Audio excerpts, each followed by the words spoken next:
afternoon, baseball fans. This is Herb Carneal, along with Bob Prince, welcoming you to Metropolitan Stadium in Bloomington, Minnesota, and the 1965 All-Star Baseball Game.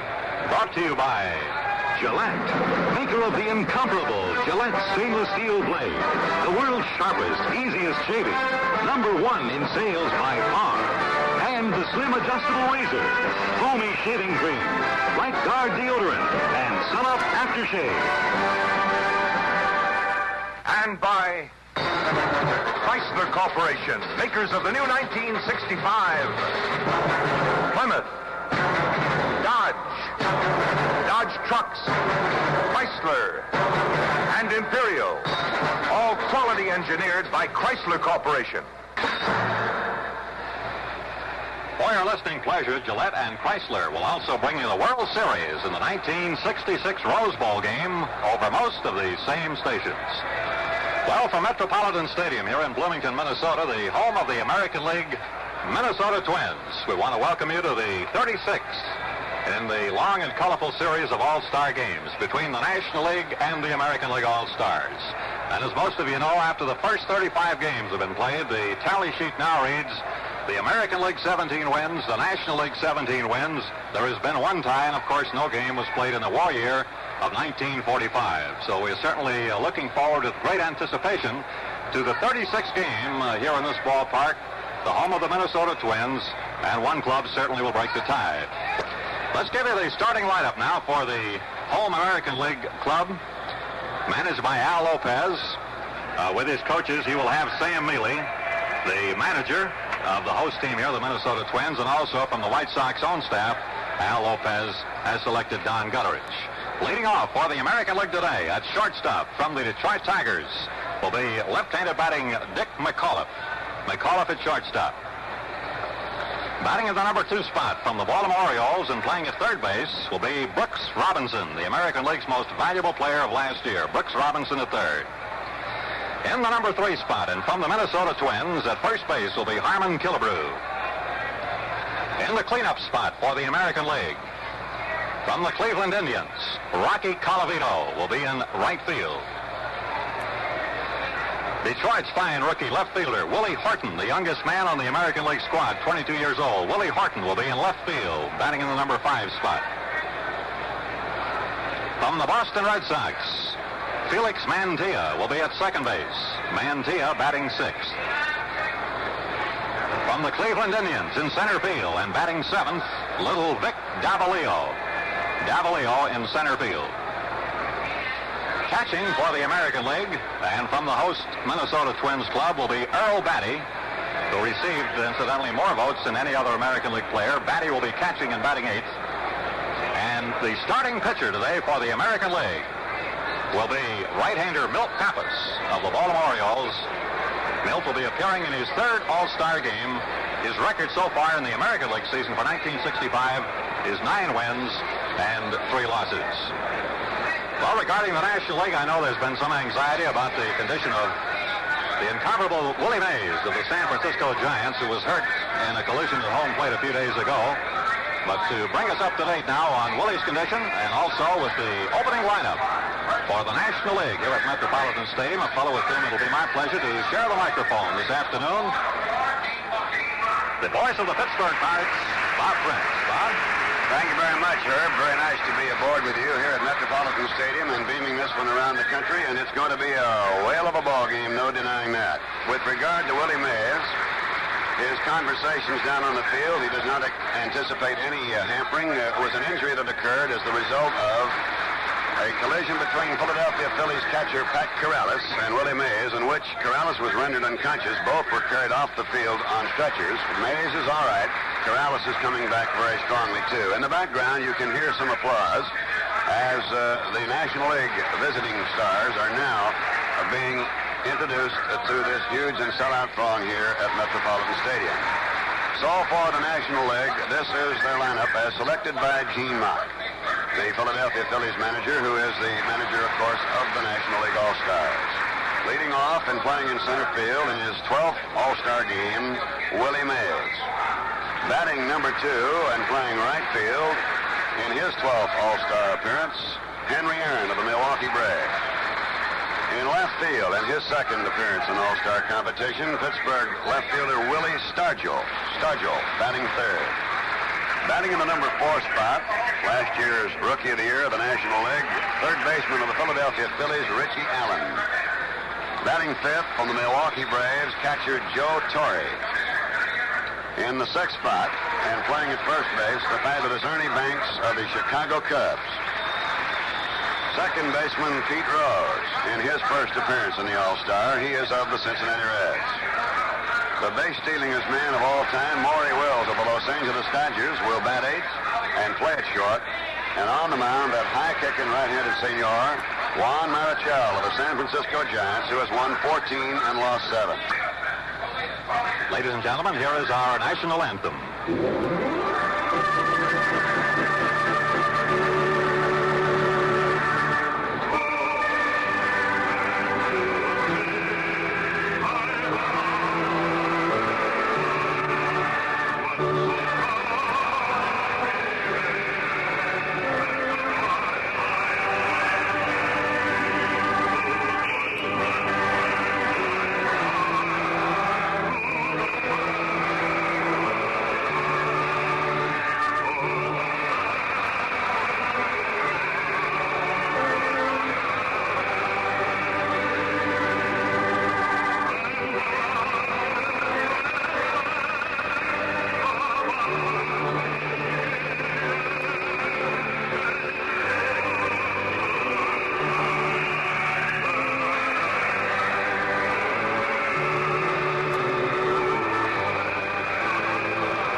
Seconds for station identification. This is WGY 810 on the dial, Schenectady. The time is 2 p.m.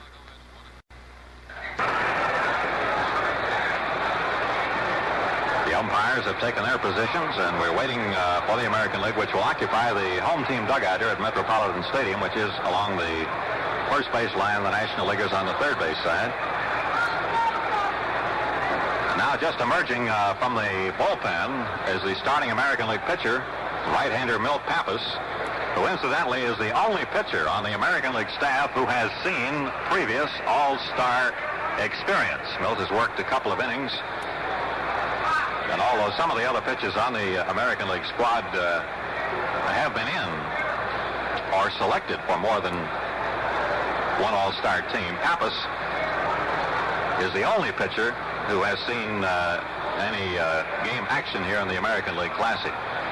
Pappas just last Friday night shut out the Chicago White Sox back in Baltimore 1-0. And Juan Marichal also pitched a shutout for the Giants his last time out. And there goes the American League. The American League, which never has been headed in the All-Star game, which of course was the dream of the late Arch Ward, sports editor of the Chicago Tribune, who saw his idea come to fruition back in the early 30s with the first game played at Comiskey Park in 1933. The American League won the first 3 games of the series before the National League could break through. And as I said, the American League never has been headed, but they're on the verge of falling behind unless they can win this one here today. Now, setting up the American League defensively for you with Pappas pitching and Earl Banty catching. At third base will be Brooks Robinson of the Baltimore Orioles. At shortstop, Dick McAuliffe of the Detroit Tigers. At second base, Felix Mantilla of the Boston Red Sox. And at first base, Harmon Killebrew of the Minnesota Twins. In the American League outfield will be Willie Horton of the Detroit Tigers in left field.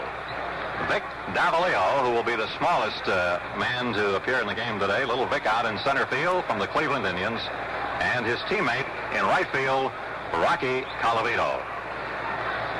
Bobby Bregan of the Milwaukee Braves will be coaching at third. Dick Sisler of Cincinnati at first for the National League. The peg goes down to second. And back on the mound out of Milt Pappas. We're ready to go here for game number 36 in the All-Star Series. And to get us underway with the play-by-play, a pleasure once again to call in Bob Prince. Thank you, Herb, and hello again, everybody. And the outfield of Willie Mays is setting a little bit around to the left side and checking on the sun situation, Vic Davalillo out there in center field. The gap to Mays will be in right center field. Moving over to the right is Felix Mantilla, the Boston Red Sox second baseman. Milt Pappas, on the year, just previous to this, has been in 17 ball games, 17 starts, completing 7, has a fine ERA of 1.74. Mays cuts on the first pitch, fouls it off to the right out of play. John Stevens, the American League umpire, behind the plate, is a typical American League umpire in the equipment that he wears. They all go for the outside chest protector, whereas on the National League side, they all wear the inside. Willie Mays with a fabulous .392 average in the composite of previous All-Star games is tied with Musial in total hits of 20. There's a fly ball for the gap, left center field deep, and Vic Davalillo going way back, and it is gone. Home run, Willie Mays. So he sets every record in the book right there. Total bases, most hits in the series, and Willie bangs to the deep left center alley.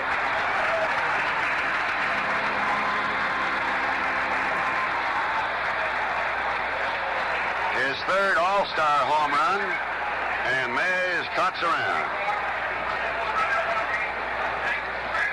Batting in the number 2 spot, another feared National League slugger in his 12th All-Star appearance is Henry Aaron at .326, 17 homers and 39 runs batted in.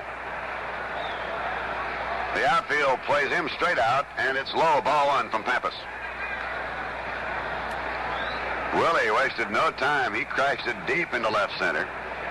It's a 2-tiered open stand. There's a swing by Henry Aaron on the curveball, 1-1. So the National League All-Stars jump into a 1-0 lead here in the top of the first. Nobody out. Robinson tightens up a little close at third, and Mays fouls it straight back. Ball 1 and strike 2. They put up on the board a 415-foot home run by Willie Mays. This is the only ballpark with a built-in instant tape measure report in the major leagues where they have it worked out so that you can tell just how far it went. Pappas knows how far it went, just too far. 1 ball, 2 strikes to Henry Aaron. Pappas comes back with a breaking ball outside and low, ball 2-2-2. Bob, speaking of tape measure jobs, I believe the longest home run hit in this park so far has been measured off the bat of Harmon Killebrew. It went about 455 feet. 2 balls, 2 strikes, and it's low, ball 3. Well, Harmon will have a shot. He'll be up batting third in the American League side when the Nationals are out. John Stevens of the American League behind the plate, Lee Wire, Lou DeMuro, Billy Williams on the lines with Valentine and Kibler. 3-2 is hit deep to left field. Back goes Willie Horton. Appears to have this one measured in front of the warning track, and it's 1 down. So with the National League leading 1-0, now here is Pittsburgh's Willie Stargell, the left fielder at .290, 21 home runs and 66 runs batted in. This youngster in his second All-Star appearance has what they call in the National League and in all of baseball a very quick bat. Can sting a ball a fur piece, as Mr. Rickey used to say. The outfield around to the right on him. They'll gap him in left center and pull Horton, the left fielder, well off the line. Stargell was known as On the Hill Will. When he was in the minor leagues, he played where there was a big hill outside of right field, and they'd say, On the Hill Will, and he obliged more often than not. Ball high from Pappas. Ball 1, no strikes.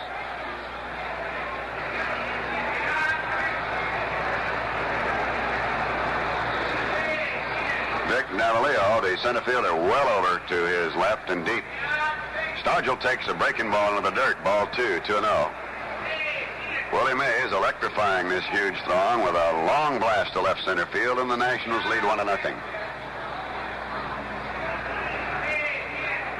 2 balls and no strikes. Stargell's had his look to Bragan at third. Pappas comes back with a curve, laced into center for a solid base hit. Davalillo comes up to grab it, and Willie Stargell is in with a single. And now the Wampum Walloper from Wampum, Pennsylvania, and third baseman of the Philadelphia Phillies, Richie Allen, in his first National League All-Star game. He's batting at .328 on the season, 12 home runs, 54 runs batted in. This boy was a very fabulous basketball player. The outfield plays him deep and around to the left. Pappas checks at first. And a foul straight back by Richie Allen. The outfield, as we say, deep left. The right fielder, Colavito, is giving Allen about 90 feet of the line.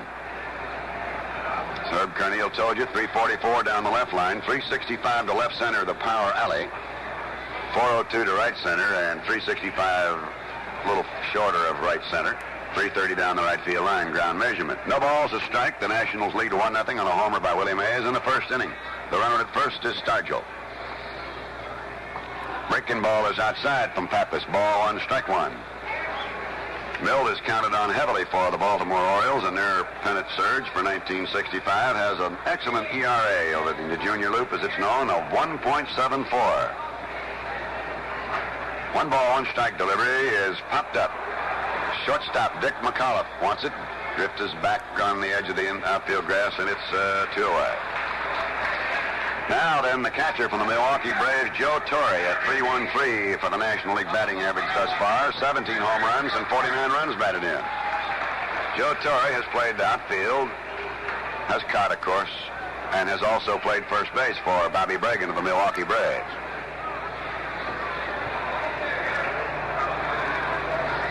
Outfield straight out to him, but deep. Boy has tremendous power. When his teammate, Warren Spahn, looked at him in his first year of Torre's appearance, Warren said, "I wish I had that boy's future." And Torre came back with, "And I wish I had his past," meaning his great baseball past. There's a sinking pitch low, ball 1 from Pappas. Undoubtedly, if without injuries, Torre will go on to tremendous stardom. He's batting, as we said, at 313 in the National League race. Outfield just about straight away to him. Pappas comes back on the 1-0, and he's inside on the fist. Ball 2, 2-0. Nationals in front, 1-0 here in the top of the first. Mays led off with a booming homer to left center. Aaron flied to left field. Stargell singled up the middle, and Allen popped to short. 2 down. Pappas checks Stargell. Stargell comes in on 2-0, and there's a long one to left. If it stays fair, you can kiss it goodbye. It's going way out of here, and it is gone for a home run for Torre. And the Nationals lead 3-0.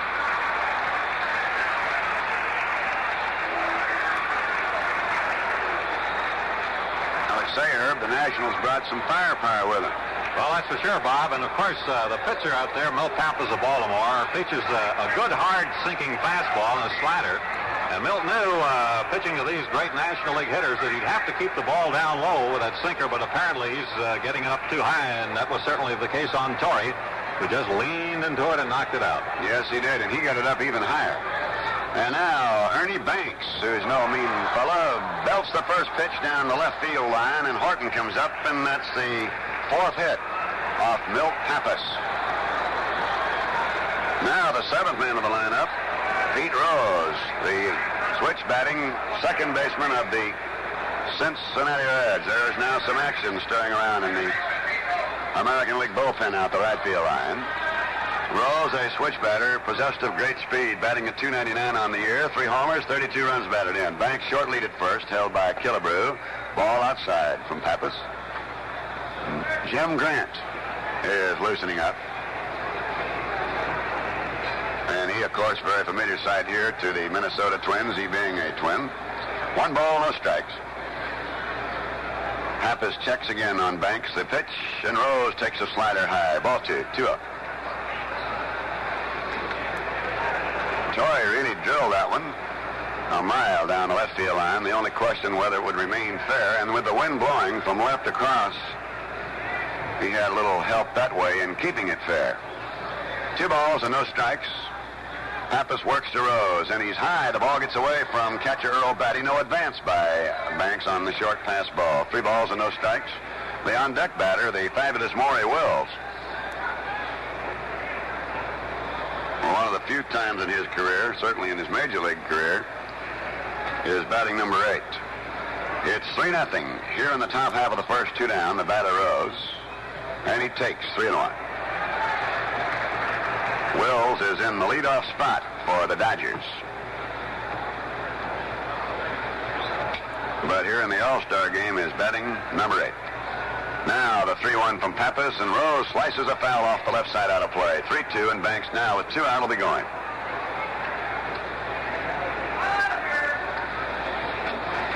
You're just getting in on the broadcast. Willie Mays opened up with a long home run in the first inning here. Then Henry Aaron flied to deep left. Stargell right up the middle with a line single. Allen popped up. Joe Torre homered in deep down the left line to score. Stargell before him, and then Banks whipped a single into left. So that 4 hits have been surrendered by Milt Pappas of the Baltimore Orioles here in the top of the first. 3 balls, 2 strikes. Holding a little closer now to Banks. There goes the runner, and Rose fouls it back.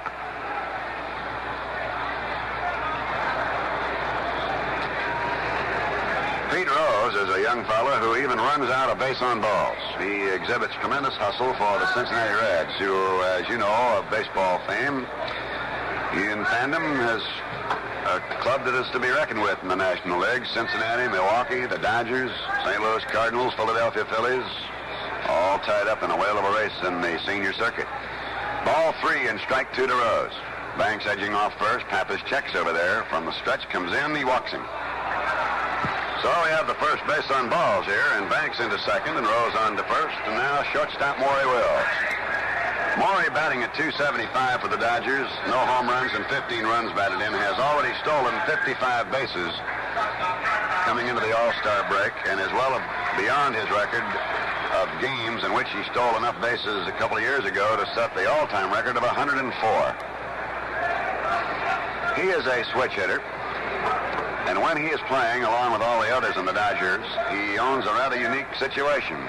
The Dodgers have, I should say, perhaps the most unique thing in all of baseball. Pitch to Wills, a check swing, bounce back to Milt Pappas, and the throw over to retire the side. So the Nationals are in front by a score of 3-0.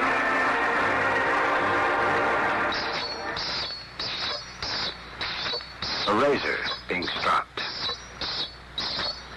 This sound went out with a straight razor.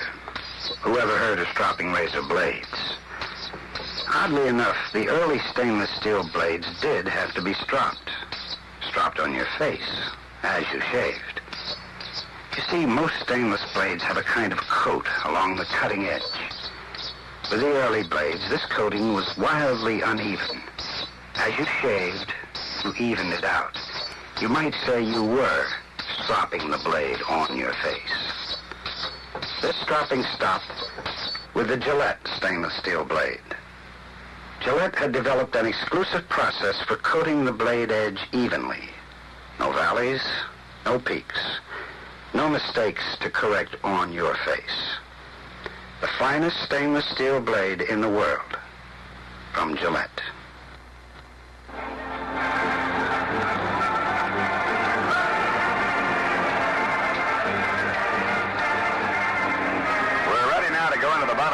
Here at Metropolitan Stadium, with the Nationals leading the American League All-Stars 3-0. On 3 runs and 4 hits, Juan Marichal of the San Francisco Giants, 14-7 on the year, is on the mound.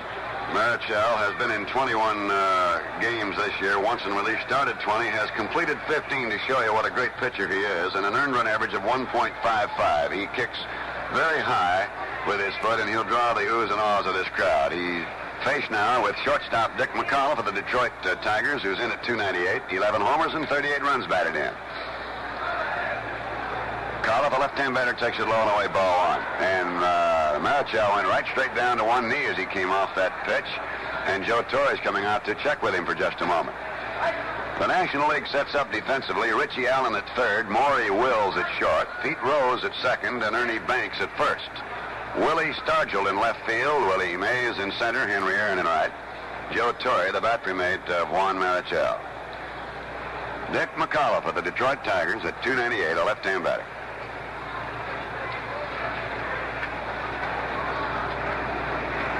Marichal's curve is a little high for a ball. Don Gutteridge of the White Sox coaching at third. Over at first, Sam Neely of the Minnesota Twins. They have a rather unique foul line situation here, red, white, and blue foul lines. 2-0 pitch from Marichal is outside, ball 3, and Juan shakes his head a little bit in disgust at himself, not the umpire. 3-0 Nationals here in the bottom of the first as Dick McAuliffe leads it off. On deck, Brooks Robinson of the Baltimore Orioles. And there's a high looping fly ball down the left line going out foul. Wills and Allen over. It is Maury Wills down the foul side of third that accepts the chance, and it is one away. 3-0 in favor of the National League All-Stars. In the bottom of the first, and now third baseman Brooks Robinson, the MVP of the American League last year. Baltimore's fine third baseman at .299, 5 homers, 25 runs batted in.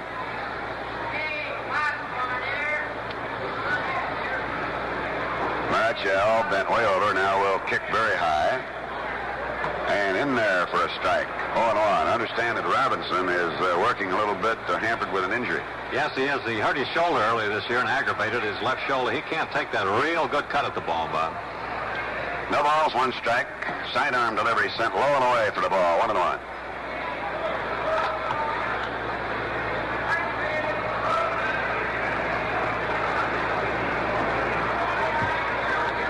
Bending way over for the sign, comes back on his fastball. It's hit foul off the right field line and drifting over into the seats.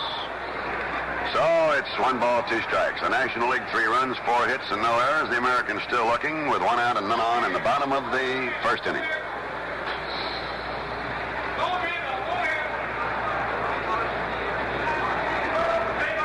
Marichal on the 1-2. Sidearms as curveballs popped into shallow left. Wills back, Stargell up. Will still calling, but now Stargell takes him off the ball and makes the play, and it's 2 away. Juan Marichal, you know, is the only Major League pitcher who's been a 20-game winner in each of the past 2 seasons. Now, here's a very popular young man, Mr. Harmon Killebrew of Minnesota. At .271, he's the first baseman, bats him right-handed. 16 home runs and 51 runs batted in. He is muscle from top to bottom. There's a high fly ball, center field toward Willie Mays. Pounds that mitt, and when Willie pounds the mitt, it's all over. And there it is. And so the score at the end of 1. National League 3, the American League nothing. Say, do you want a shave that's really clean, big on comfort? Well, swing to Gillette foamy shaving cream, and you'll get shaves that are big on comfort and really clean. Foamy contains K34 hexachlorophene, an antiseptic that destroys facial bacteria. Actually cleanses your skin while you shave. Foamy supersaturates your beard. Extra rich lather keeps your beard wetter, better all through your shave. Gives you a lubricating base so your razor glides through whiskers with such ease that, well, you just gotta try Foamy to enjoy such downright comfort. You get a closer shave, an easier shave. So for shaves that are big on comfort, really clean, try Foamy shaving cream. It has to shave better because it's made by Gillette.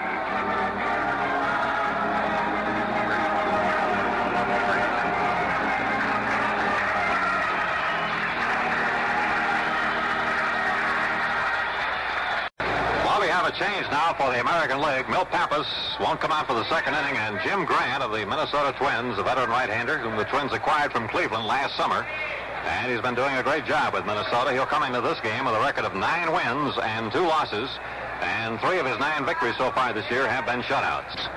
Jim, or Mudcat, as he's affectionately known by his teammates, features a fastball, a curve, which he throws at 2 different speeds, a slider, and a changeup. Milt Pappas went 1 inning for 3 runs on 4 hits, no strikeouts, 1 walk, is as of this moment the pitcher record. Juan Marichal stands in, the right-hand batter.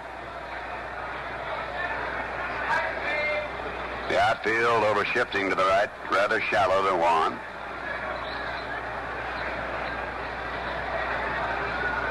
There's a foul coming back, and it'll be out of play. 0-1.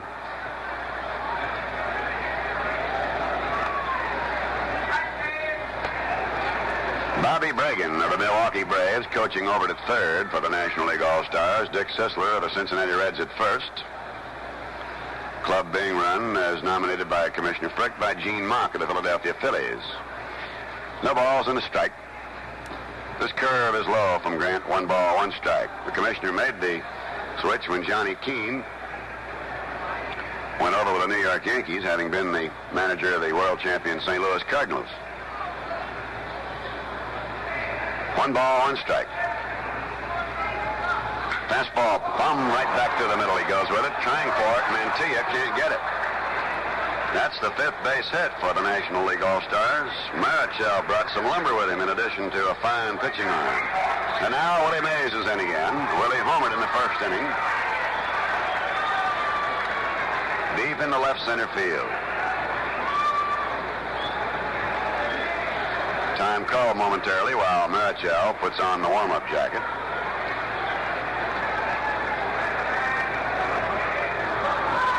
Mays in now with 21 hits in the All-Star competition, which is a new record. Grant checks it first, sends his curve away, ball 1. National League leading 3-0. Here in the top half of the second inning. This is a very beautiful stadium here in Bloomington, Minnesota. The 1-0 is down low again, ball 2.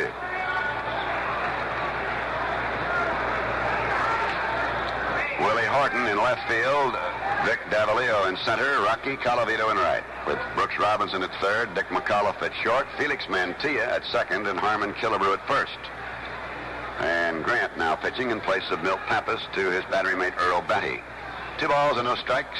This curve is up high, ball 3.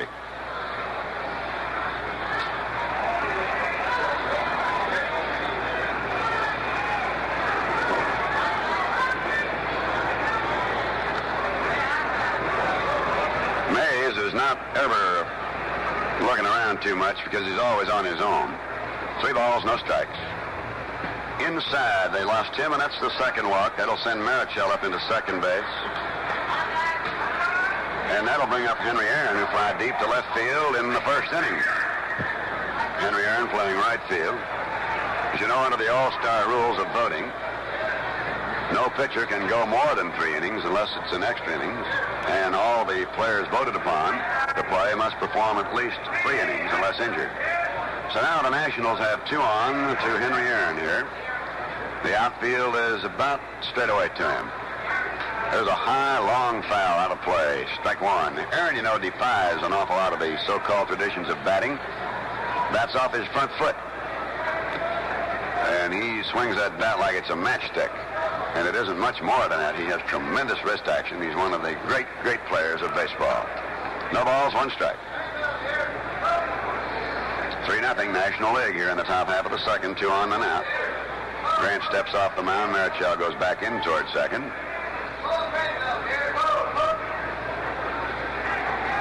Jim Grant, the right-hander, taking a lot of time. Comes back with his curveball and is low away. 1 ball, 1 strike.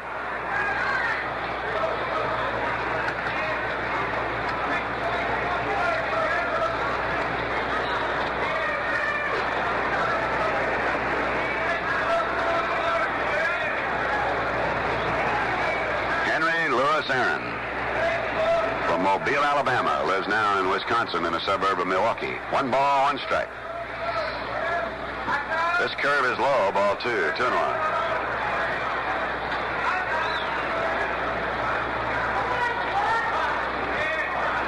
Alabama, by the way, holds the honor of spawning the greatest number of National League All-Stars. 4 players, Aaron, Mays, Veal, and Williams, first saw the light of day in the Cotton State. Ball 2 and strike 1 to Henry Aaron. There's a hard chopper down to third. Robinson up, gets it on to Mantilla for 1 on the first base. A double play. So the American League All-Stars go around the horn on 1. And Marichal moves over to third with 2 down now. 5-4-3 if you're keeping score in that fashion. Third to second to first. Pretty tough to double Henry Aaron normally. He has to hit the ball very hard and right at you, because you play your infield back with him up there. Now, Willie Stargell, who singled and scored in front of Torre's home run, standing in. Nationals leading here, 3-0 in the top half of the second inning. Left-hand batting Stargell lines it down third, foul. Just went over the bag in fair territory, but when it landed, it was out foul. So it's no balls and 1 strike.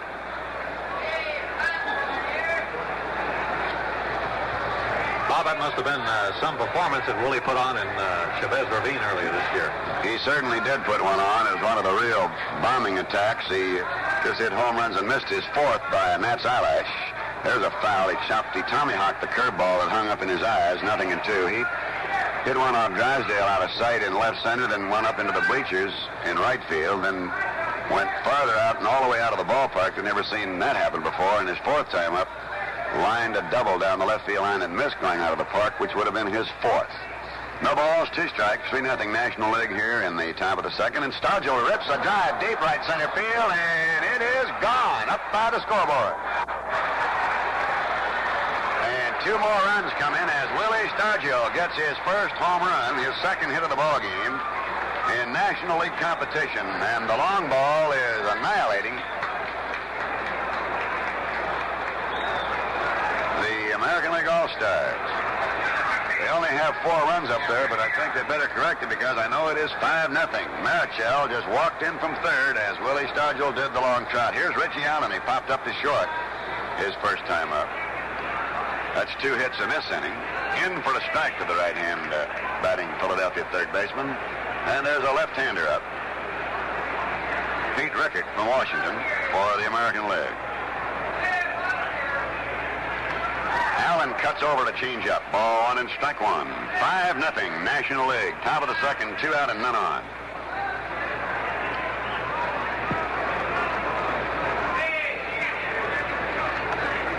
One ball, 1 strike. Allen way over swung that time. And check it was 1-2, and it retires the side. So we go now to the bottom of the second, and it's 2-0 in favor of it's 5-0 in favor of the National League All-Stars. You know, back in the 1934 All-Star game, Carl Hubble struck out consecutively 5 fellow Hall of Famers. How about these big names? Babe Ruth, Lou Gehrig, Jimmy Fox, Al Simmons, and Joe Cronin. Well, in 1965, 1 stainless steel razor blade outsells every other name in stainless blades. Now, that's quite a record, quite a blade. The Gillette Stainless, made of the finest English and Swedish steel, tempered to double its hardness by Gillette so it will last longer. Gillette hones and polishes it to an incredible degree of sharpness, so it will shave smoother, easier. Just see how clean and close that Gillette Stainless moves against your beard. Any man can get the best shaves in the world. You can. Just get Gillette, the stainless that has to shave better because it's made by Gillette.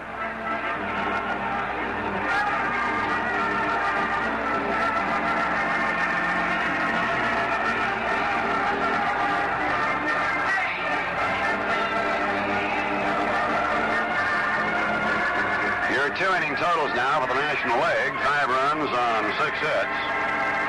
First inning, 3 runs on 4 hits. The second inning, 2 runs on 2 hits. And that long ball has been devastating. Now Juan Marichal goes to Rocky Colavito, one of the great arms of baseball and a great power hitter of the Cleveland Indians. He's the right fielder on the year at 296, 20 home runs, 61 runs batted in. Fastball outside, ball 1 to the right-hand batter. Right fielder Henry Aaron giving Colavito about 90 feet of the line. 1 ball, no strikes. Marichal kicks and sends him an off-speed curveball for a beauty. 1-1.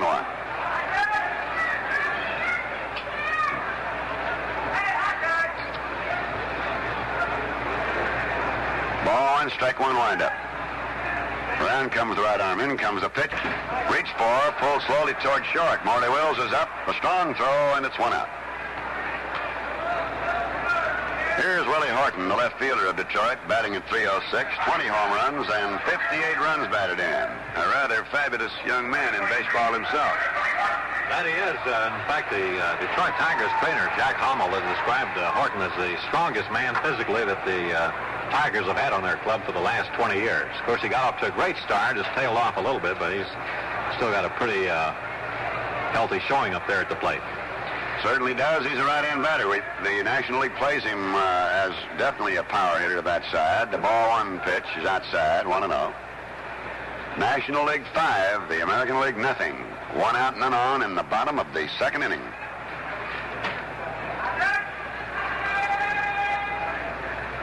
Sends him a curveball, Marichal does, and it's 1-1.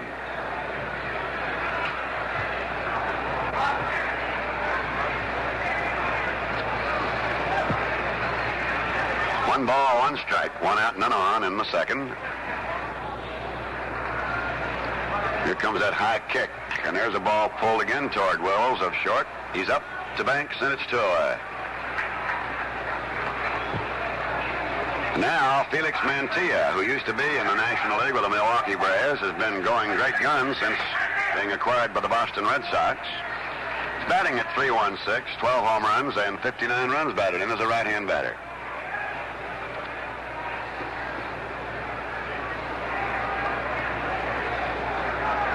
Nationals 5-6-0. The Americans 0 across the board. Marichel's fastball just dips outside. 1 ball and no strikes. Marichel, you know, pitched a no-hitter in '63 against Houston. 1 ball, no strikes. There's a ball pounded out in front of the plate. Joe Torre's out very quickly, pounces, fires, and down go the American League All-Stars in the second. And so the score at the end of 2 innings, National League 5, the American League nothing. Hey, start the day with Sun Up. Put on a happy face. Splash on a dash of Sun Up. Put on a happy face. Just splash Sun Up all over your face.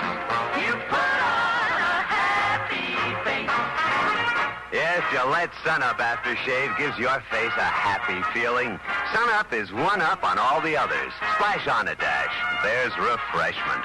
Smells better, feels better, manlier. Women think so, too.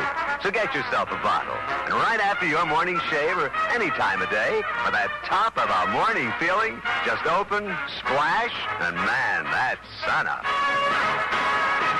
Just splash Sun Up all over your face. You put on a happy face. Sun Up aftershave from Gillette, the people who know men best.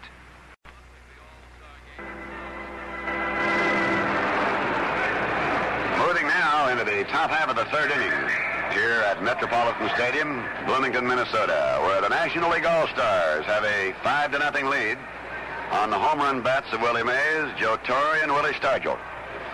And Joe Torre, who homered in the first with Stargell aboard, leads it off here for the Nationals in the 3rd, to be followed by Banks and Rose. Jim Mudcat Grant is on the mound. Milt Pappas went the front inning for 3 runs on 4 hits. This one knocks Torre back off the plate. Fastball on his hands. Ball 1 and no strikes.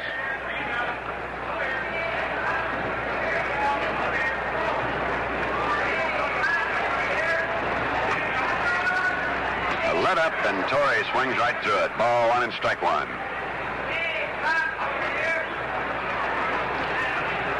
Gailey Bedeck stands here with the bunting all around the lower railing areas, and standing room only. 1 ball, 1 strike. National League 5 and the American League nothing in the top of the 3rd. There's a good curve, and there was a good swing. He blew all the air out of the infield with that one. He didn't get it. 1 ball and 2 strikes.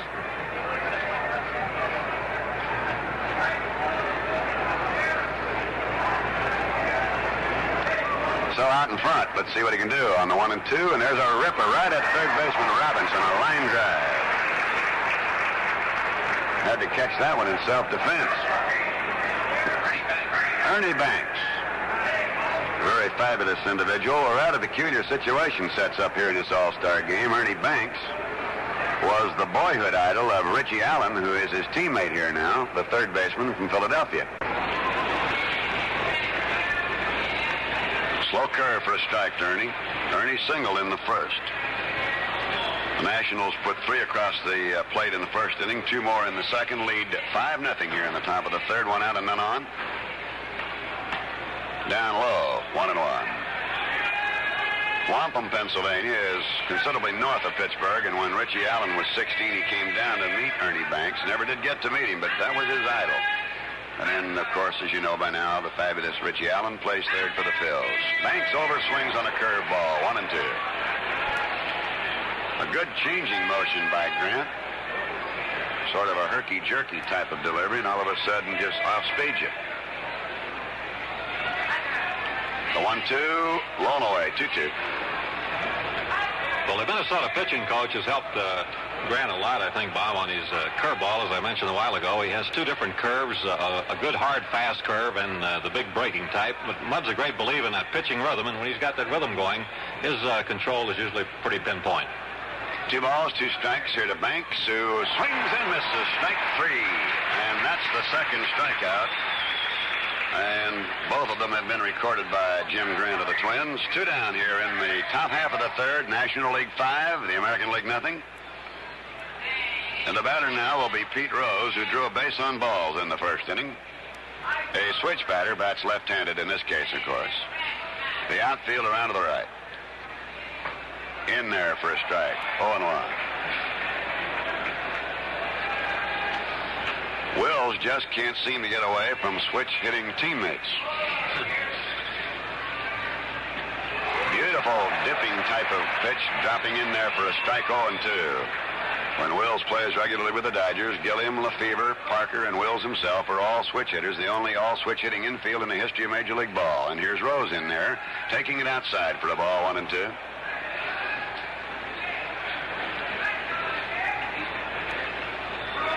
Nothing in the top of the third, National League, with 2 down, none on. Grant in relief of Milt Pappas. 1 ball, 2 strikes to Rose. Sends it outside. His fastball ran out on him that time. 2-2.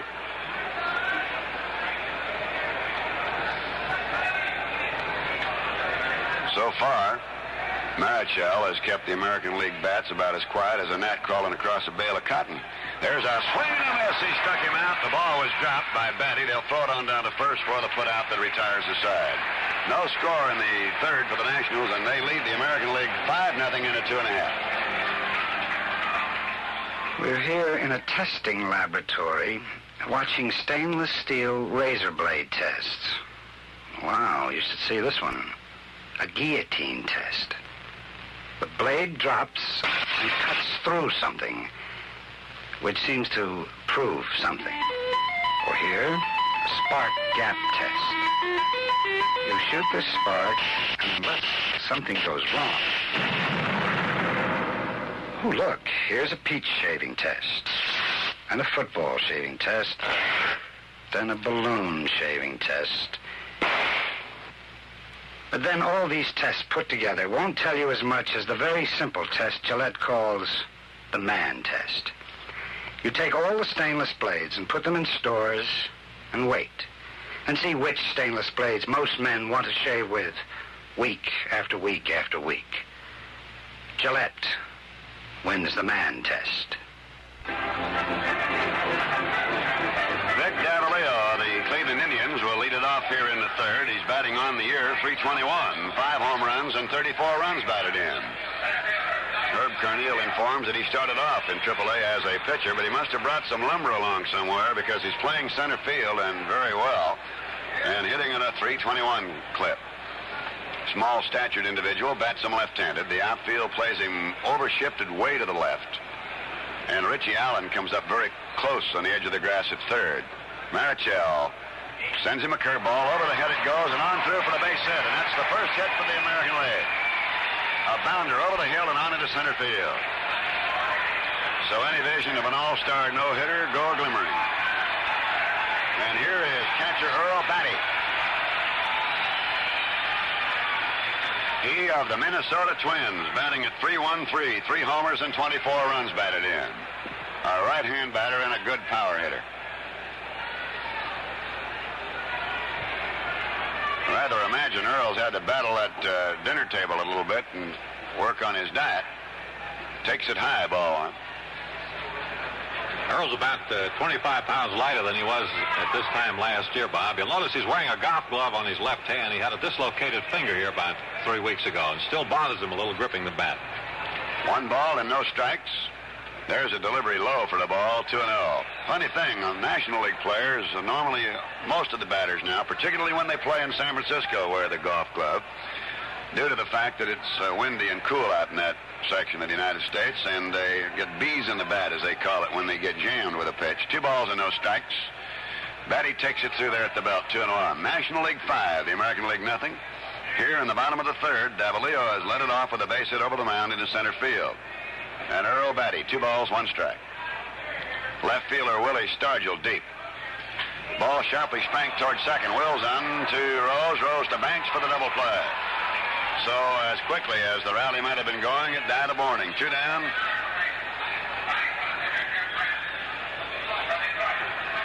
Al Kaline of Detroit is coming up here, and he'll bat in place of Mudcat Jim Grant.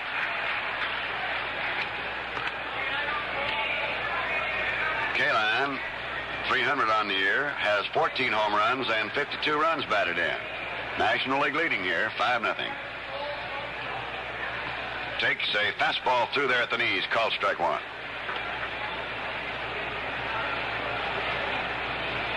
Each side in now with a double play. No balls, a strike.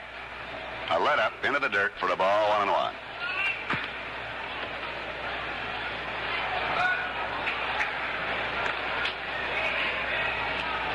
So the oncoming pitcher is going to be Pete Rickard, a left-hander. 1 ball, 1 strike. 5-0 National League in the bottom of the third. 2 out and an on. Marichal sidearms, and he's low and away. Ball 2. This is the 11th straight year that Al Kaline has been selected for All-Star play. He's one of the so-called superstars of baseball, and there are some of them. Don't make any mistakes about that. Bounding foul off third. He really reached out for that curveball. 2-2. Naturally, the National League attired in their own particular uniforms representing their teams and in gray because they're the visiting team here. 2 balls, 2 strikes. Curve is high, 3-2. Herb, you've seen some high kicking pitchers, but you never saw one kick quite this high. I thought it might be because of that 5-0 lead out there, Bob. He's that way, whether it's 1-0, 0-0, or what. His curveball bounced to third. Allen on a brilliant play on a skidding hop throws out Kaline, and the side is retired. At the end of 3, it's Nationals 5, the Americans 0. Say, where are you taking the family for a vacation this year? London, Hawaii, a nearby beach? Well, any man can use a little more room in his suitcase, so why not pick up one of Gillette's handy new vacation travel kits? This new kit is so compact you can hold it in the palm of your hand. Yet it's even got space for your toothbrush and paste. Listen to what the Gillette Vacation Travel Kit holds. New travel sizes of all Gillette good grooming products. Extra rich foamy shaving cream with K34 hexachlorophene. Incomparable Gillette stainless steel blades. And refreshing Sun-Up, the aftershave that feels better, smells better. Finally, Right Guard Power Spray Deodorant. 2 seconds gives you 24-hour protection. So get this Gillette Travel Kit for just $1.49. There's nothing like it at any price.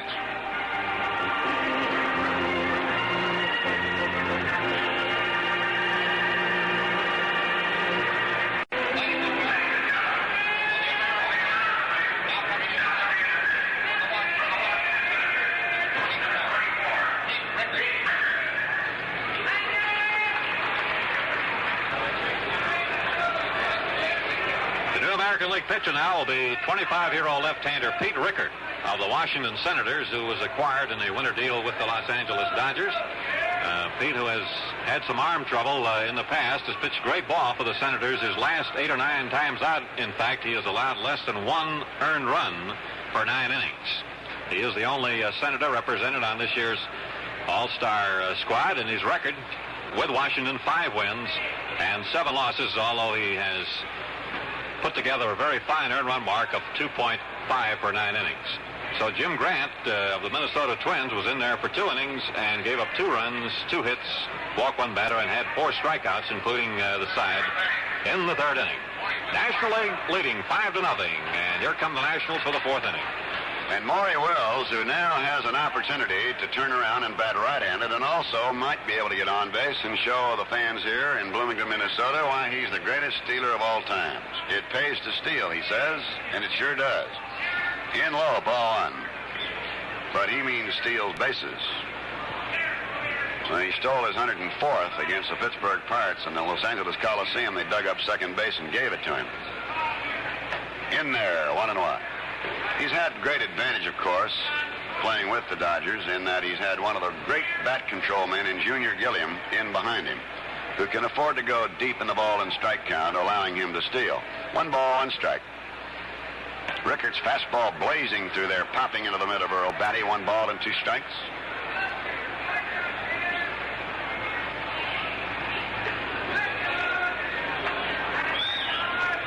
Rookie Rojas in the on-deck circle. Foul back, 1 and 2. Rojas will be batting in place of Juan Marichal.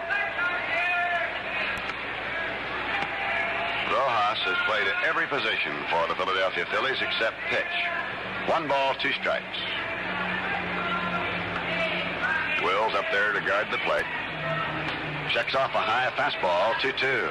National League in front, 5-0. If you're just tuning in, Mays homered to lead off the first against Milt Pappas. With 1 out, Stargell singled, and Torre lost 1 in left field. And it was 3-0 very quickly. 2-2. Long fly to right, slicing on Rocky Colavito, but he's drifting over near the foul line and in front of the warning track, and it is 1 out. Then in the second inning, with Mudcat Grant pitching, Marichal helped his own cause by singling through the middle. 2 outs later, Willie Stargell banged 1 out by the scoreboard in right center field for his first All-Star homer, and the Nationals took the 5-0 lead. Rojas now, the Philadelphia Phillies, batting .302 on the year, as we said, has played every position already this year for the Philadelphia Phillies. One of the most valuable all-around players in the game, a right-hand batter. Fly ball towards center, Davalillo coming up.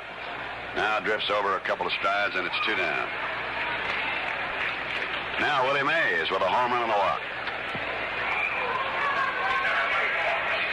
This is the top half of the 4th inning. The National League heating up their fireballer, Jim Maloney, a right-hander from the Cincinnati Reds, and he can bring that ball to you. Willie Mays up there in the outfield, swung around to the left, the infield very deep. Takes 1 off the belt, and it cost him 0-1. Rickard is throwing much harder than his 2 predecessors, apparently. It looks like that, Pappas and Grant. Staying with his fastball, 0-1. Changed it up high that time, 1 ball, 1 strike.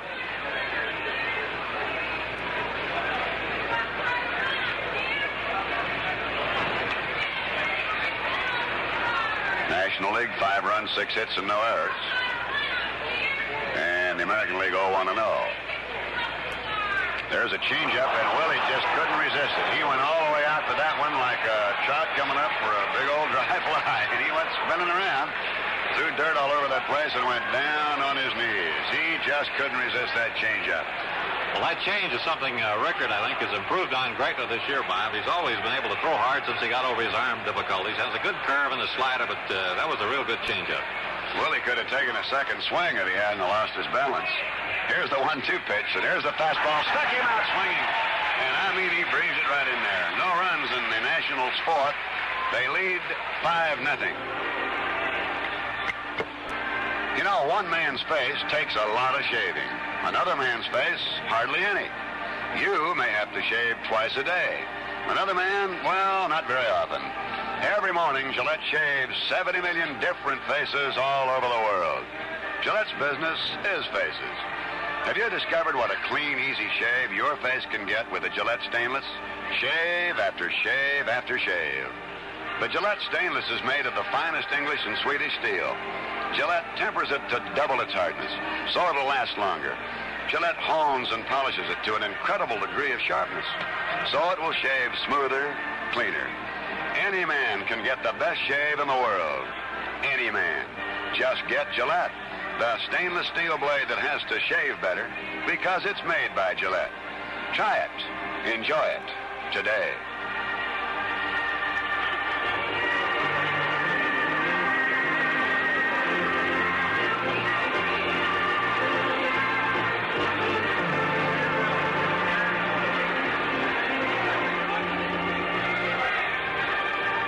Marichal has gone 3 innings for the National League All-Stars.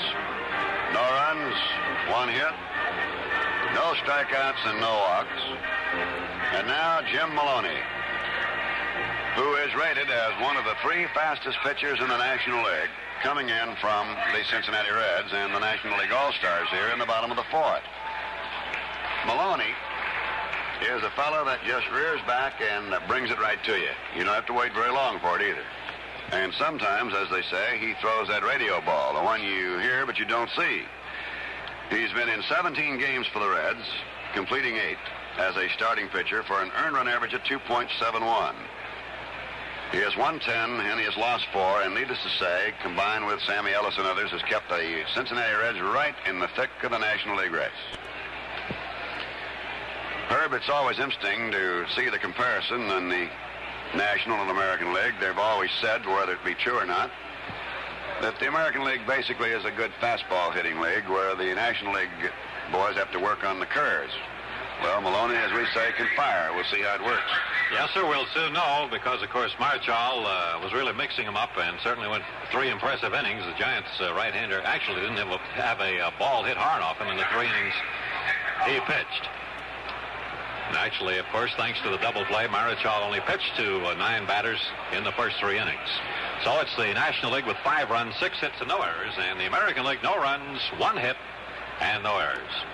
Dick McAuliffe of the Detroit Tigers, the leadoff batter, playing it short, fouled out to shortstop, takes one in there for a strike. Richie Allen is up tight at third, but not all the way up. Banks hugs the line a little bit toward first. The outfield's about straight away. McAuliffe, with a wide open stance, takes this one low and inside, 1 ball and 1 strike. He opens himself up considerably at the plate, allows him to swing a little later on a ball. And here's Maloney. That fastball is ripped into right center. Henry Aaron running over very fast to get to it. Comes up and holds it to a long single, and that's the second base hit. He hit it off the fastball into right center field. Brooks Robinson, who flied to left field in the first inning, is now the batter.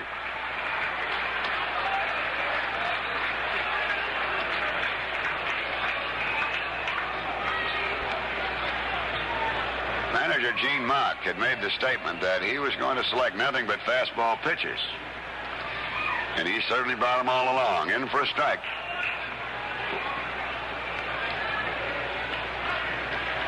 Brooks, a right-hand batter. Not holding too much on McAuliffe. There's a foul coming straight back, and a count of 0-2 now. Jim Maloney, born in Fresno, California, resides there now. 6'2", 207 pounds. Was a shortstop in high school. 2 balls, 2 strikes. Robinson strikes out swinging. And that's the first strikeout recorded by a National League pitcher this afternoon. And now here's Harmon Killebrew of the Minnesota Twins.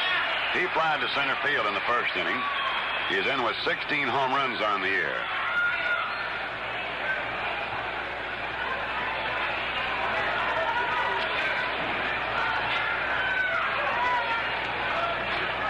Maloney checks on McAuliffe, sends a curve outside, ball 1. Maloney, back in 1963, struck out 8 batters in a row in Milwaukee, which tied a major league record. 1 ball, no strikes. Let up is over there, 1-1. Bob, a little something unique regarding Killebrew, I think. He started 3 different positions in the All-Star game. He has started a game in left field, at third base, and today he's at first base. Yes, indeed, and he's got that mighty potent-looking piece of lumber up there, too. 2 balls and a strike, and it looks like a matchstick stick in his hands. He is powerful. 2 balls and a strike.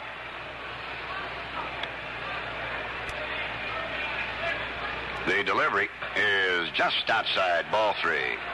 Might be providential, but most men the stature of Killebrew, Ted Kluszewski, Gil Hodges are always the nicest, mild men. 3-1, a body swing, and it's called a real swing, 3-2. Killebrew, in the act of swinging, also twisted his body. We had to hold there until umpire John Stevens checked, and he checked with his fellow umpires, and the nod came up. So it's 3 balls, 2 strikes. 1 out and 1 on, and the score, 5-0. Nationals, curveball inside, and there is the first walk surrendered. Up to second base goes Dick McAuliffe. Down to first, Harmon Killebrew. And now Rocky Colavito, the American League All-Star right fielder, stands in. Colavito bounced out to short in the second inning. So this now represents the first time the American League All-Stars have had two men on in any part of this game. They trail no runs to 5. Here in the bottom of the 4th. And now it's a brilliant sunshiny day here. Curve is low, ball 1.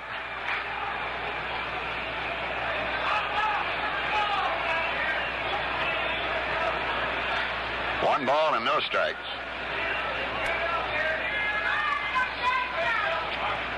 Strike swinging, 1-1. You might recall that Maloney pitched a 9-inning no-hitter this year, but lost it in the 10th on a home run to Johnny Lewis of the Astros. I understand in that game that the catcher for the Reds, Johnny Edwards, had a piece of sponge and a golf glove to protect his hand from the sting of that fastball. Yes, he surely did, and delivery is low for the ball. 2 balls and a strike. Setting up your National League All-Stars, there's been no change other than pitching. It's Stargell in left, Mays in center, Aaron in right. Allen at third, Wills at short, Rose at second, Banks at first, with Maloney now pitching to Joe Torre. Marichal went to front 3. 2 balls and 1 strike, 2 on, 1 out. High fly ball out the right field line, twisting foul. Banks going way over, and that ball will get up into the seats. 2-2.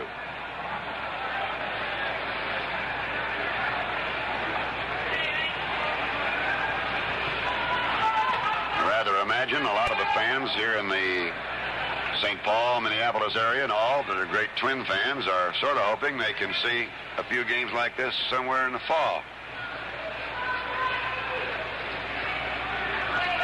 2 balls, 2 strikes. There's a drive over short for a base hit. And McAuliffe comes to third, comes around to score. Willie Mays fires the ball into second base. And the American League breaks the ice. Rocky Colavito bangs a base hit out over short to drive in Dick McAuliffe. And Harmon Killebrew is rather wise. He must read too, because he stopped right at second base. Willie Mays has thrown out more fellas that just took 1 stride too many going around second, and Willie whipped a perfect strike in there. So it's 5-1 now as the American League comes on to score. And here is Willie Horton, the left fielder, who bounced to short his first time up. 2 on and 1 out. Swing and a miss, and he took a wicked cut. Strike 1. And that time, Mr. Maloney threw it right up into his wheelhouse. But he had something on it. No balls and a strike. This is Willie Horton's first All-Star game. They play him straight out in the outfield and understandably very deep. Now at second base, Harmon Killebrew, Rocky Colavito at first. There's a let-up. It's a let-up so far it goes all the way to the backstop, and everybody advances, and we'll await a decision.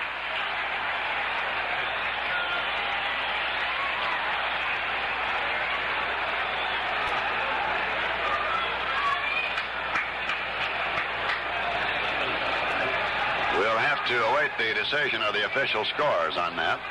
It was a let-up thrown rather high. It is very close to the wild pitch zone. And until we can get a ruling, we'll just have 2 runners on at second and third to Willie Horton and 1 out. 1 ball, 1 strike. Powlett's back, 1 and 2.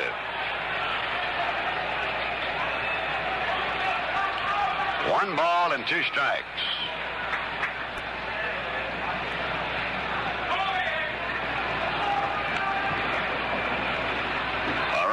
For the American Leaguers here in the 4th, and it's 5-1, but a big threat riding now with runners at second and third and 1 away to Willie Horton. Now Maloney sends him the fastball, and it's taken inside. He broke his swing just in time. 2-2. He started for it, showed good wrist action, and got it out of there. 2 balls, 2 strikes. This inning opened up when McAuliffe lined a single into right center for the second hit of the ball game, and the first off Maloney. Then Robinson struck out, but Harmon Killebrew drew a base on balls. Colavito laced a drive over short to bring in McAuliffe, and Killebrew stopped at second. 2-2 pitch. Horton is jammed, bounces down to Banks. They'll hold everybody, and the second out is recorded and assisted. Nobody can go on a jamming type of pitch. Bounced on 1 hop down to Banks, retiring Horton. Killebrew having to hold third, and Colavito second. And now Felix Mantilla of Boston. He went out on a little tapper in front of the plate. Joe Torre to Ernie Banks. They play Felix about straight out. Never known as a power hitter in the National League. Delivery outside, ball one, but the left field wall at Fenway is a most inviting target. And especially for Mantilla, who's a real good pull hitter. And it's funny how the paths of these players cross. Felix used to play with Henry Aaron down in Jacksonville about 12 years ago. You know, I think he also had a little tour with him up in Milwaukee. 1 ball, 1 strike.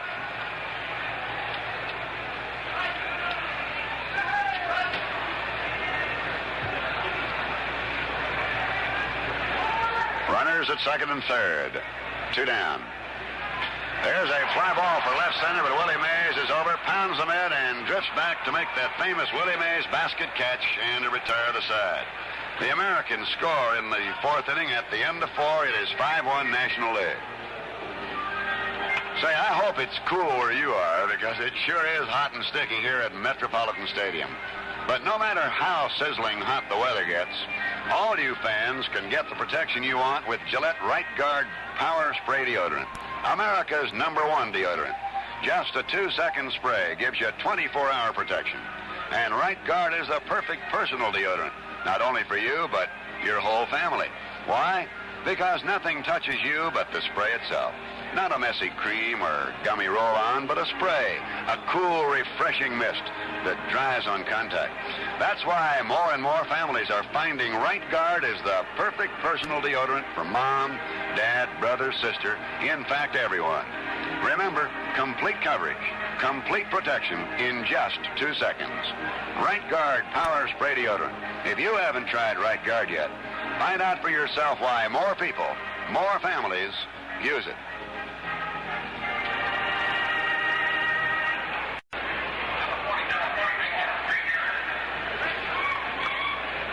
Well, at the end of 4, National League All-Stars, 5 runs, 6 hits, no errors. The Americans won 3-0. And now Henry Aaron leads it off here in the 5th against Pete Rickard.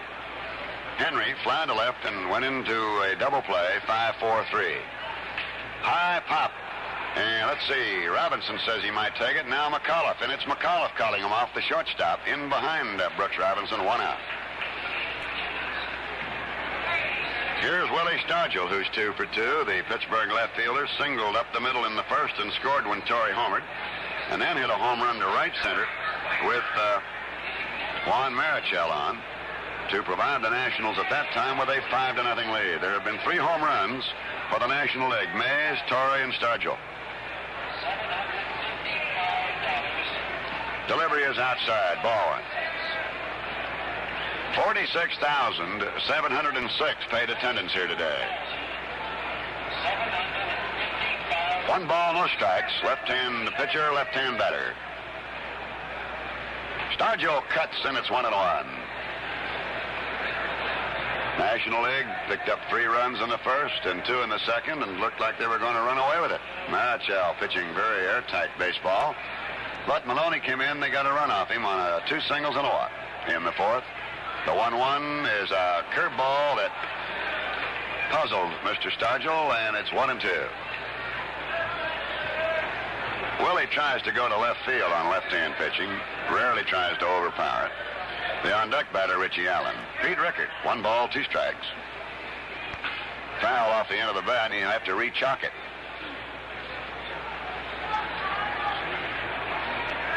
Sam McDowell, the right-hander from the left-hander from the Cleveland Indians, now loosening up, and he can fire.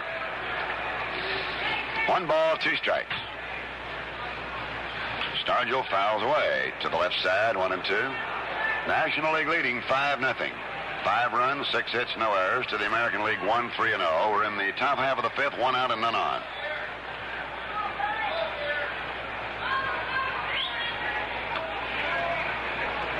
The let-up is outside, ball 2, 2-2.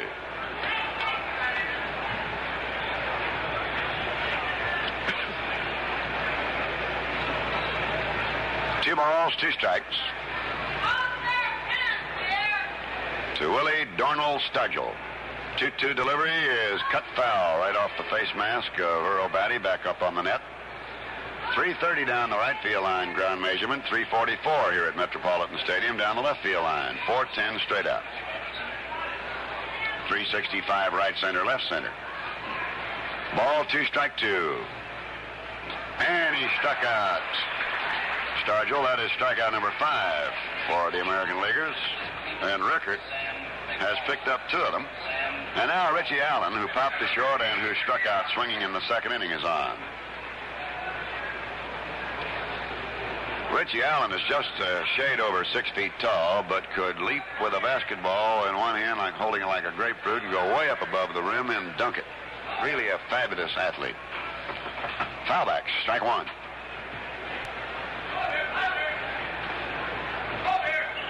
From Wampum, Pennsylvania. Said one of his great thrills of being selected to play in the All-Star game. Another one was to play 2 years undefeated in basketball in the Pennsylvania region. Way over swinging on a change curveball. Rickert really got a good number 2 ball in there, as they call it. 0-2. Real fine changeup off his breaking ball. 5-0 here, 2 out, none on, and Rickert has muffled the bats of the National Leaguers, setting down 5 in order since coming on. There's a fly ball spanked for right center. Davila will have to go over and one-hand the ball, and Richie Allen is on with a long single. That's the first hit off Pete Rickert. Hit number 7 for the National League, and now Joe Torre, who uppercut one into the left field seats in the first inning with Stargell aboard for a home run, and then lined hard to Brooks Robinson at third.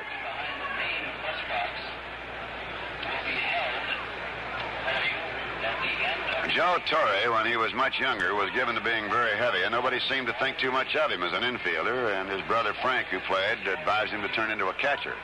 And boy, what a catcher. The look at first, the pitch, and it's high, a slider missing, ball 1 and no strikes.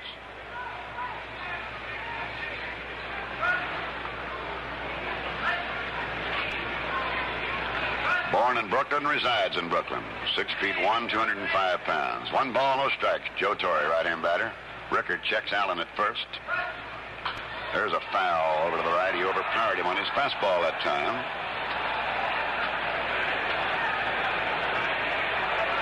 Joe Torre played only 144 games in the minors, and just went right on from there.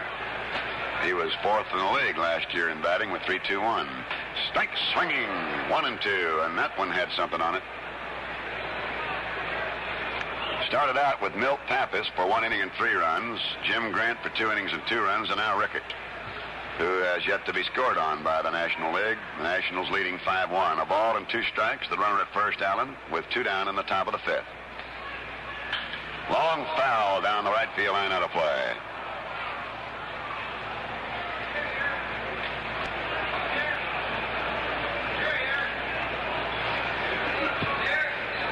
One ball, 2 strikes.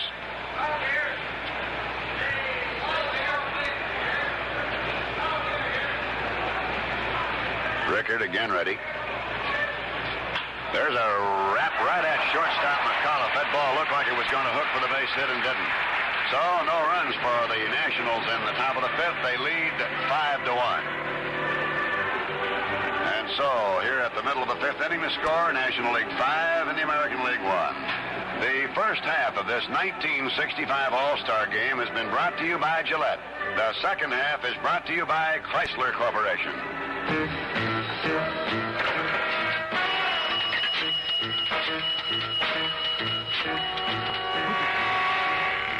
Now, Ivan, Boris, have planned for eliminating the man from DODGE.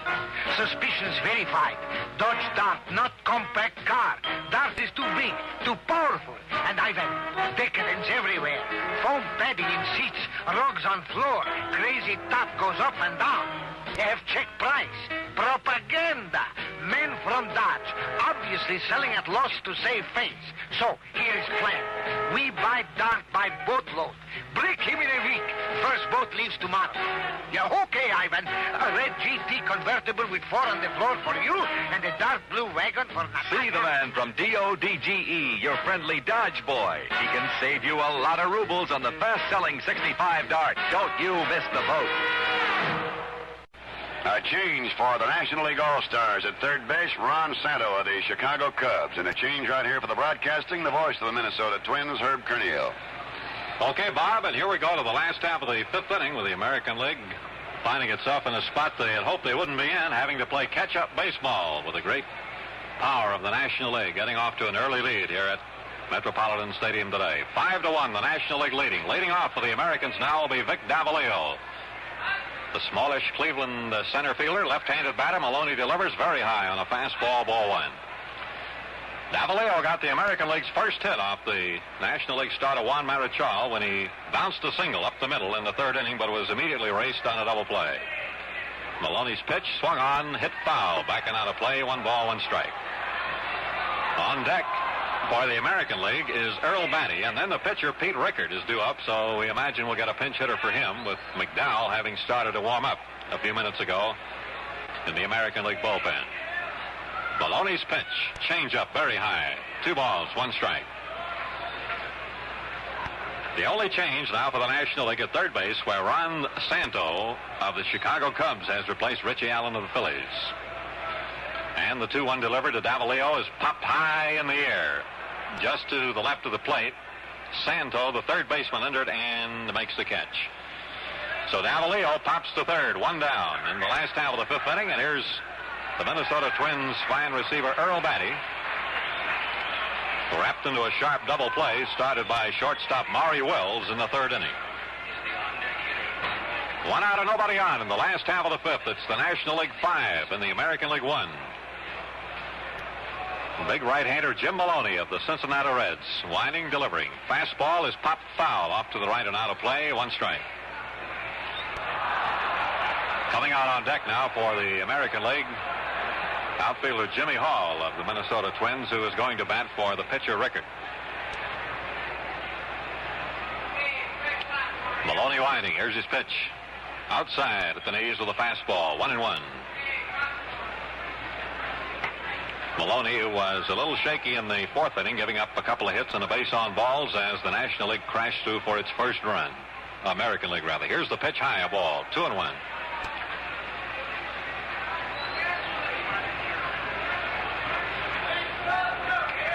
Jim Maloney, 6'2", 205. Taking a side from Joe Torre. Here's the windup, the pitch. Swinging a bounding ball to the right side. Rose at second has it over to Banks for the out. Second to first, they got Batty, 2 down. And now Jimmy Hall of the Twins will bat for Pete Rickard.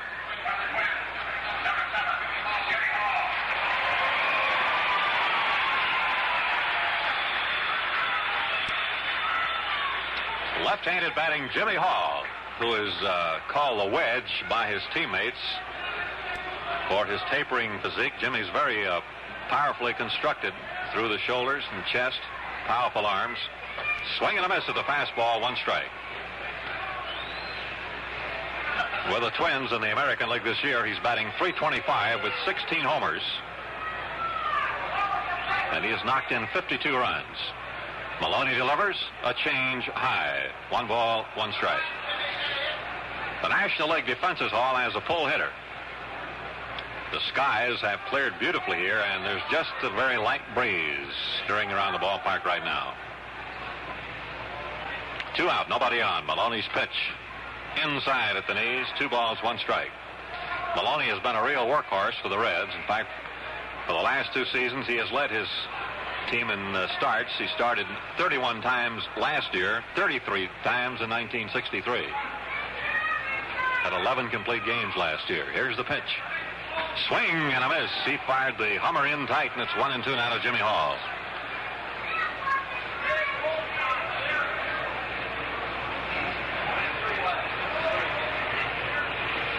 One ball, 2 strikes.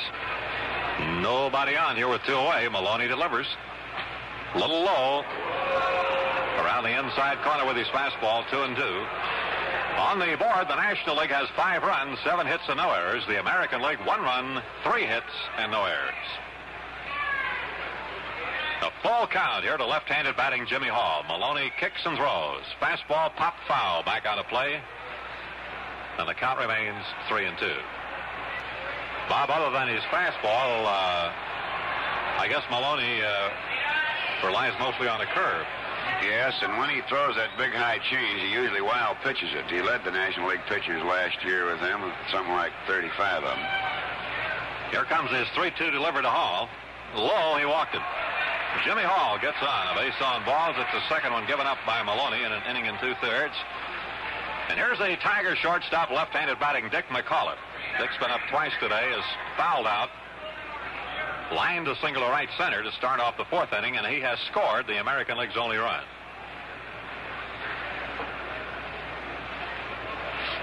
With a left-handed batter up, the National League first baseman Ernie Banks is not going to hold tightly with Jimmy Hall. Of course, the National League also has a 4-run lead. Maloney delivers. Curve high. Ball 1. Last year, Dick McAuliffe set a new Detroit record for homers by a Detroit shortstop. He hit 24, but he didn't have a high batting average. This year, he's trying to go more with a pitch, trying to pull only the ball over the inside of the plate. Swings and misses. 1-1. As a result, McAuliffe has raised his batting average about 70 points, and he's getting his share of home runs. He's hit 11 home runs so far. It's a high fly ball to right center field, carrying deep. Mays way out there on the track, way back. He can't get it, and it is gone. A home run for Dick McAuliffe.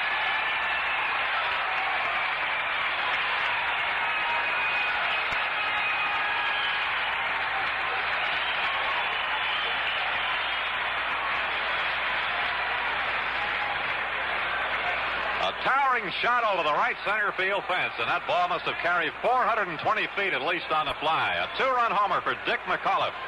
And the American League now is right in the thick of it. It's a 5-3 ball game as the Americans battle back here at Metropolitan Stadium. Jimmy Hall scoring ahead of the homer, and here's Brooks Robinson taking a call strike on a curve from Maloney. 0-1. Brooks Robinson, the Baltimore third baseman, is flied out and struck out. Right-handed batter, Maloney delivers. Fastball, swing and a miss. 0-2. And you can see that Brooks Robinson, who has that ailing left shoulder, which he hurt earlier this year and then aggravated, not really taking a complete full swing, ducks away from a high inside curve. 1 ball and 2 strikes. You mentioned a while ago, Bob, that Willie Mays pounds his glove when he's going to make the catch, but on McAuliffe's drive, he never tapped the glove once. And here's the pitch to Robinson. Foul ball back down below us. And a lot of the youngsters here have come equipped with their gloves, and a boy right down below us made a good one-handed catch there.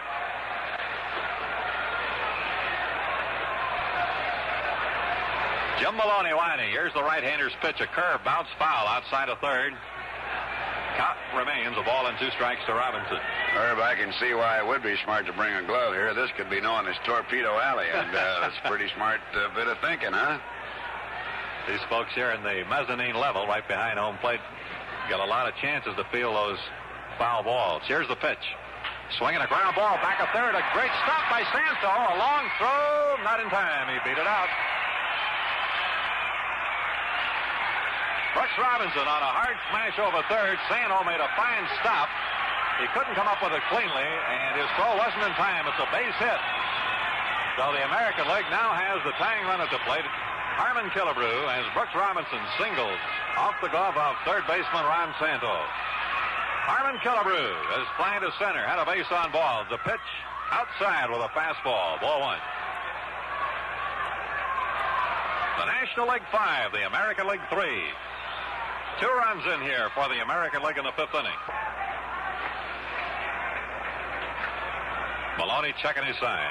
There's the set. The look to first, the pitch on the way. Fastball, and there's a high drive to left field. It is really hit way back. A long home run.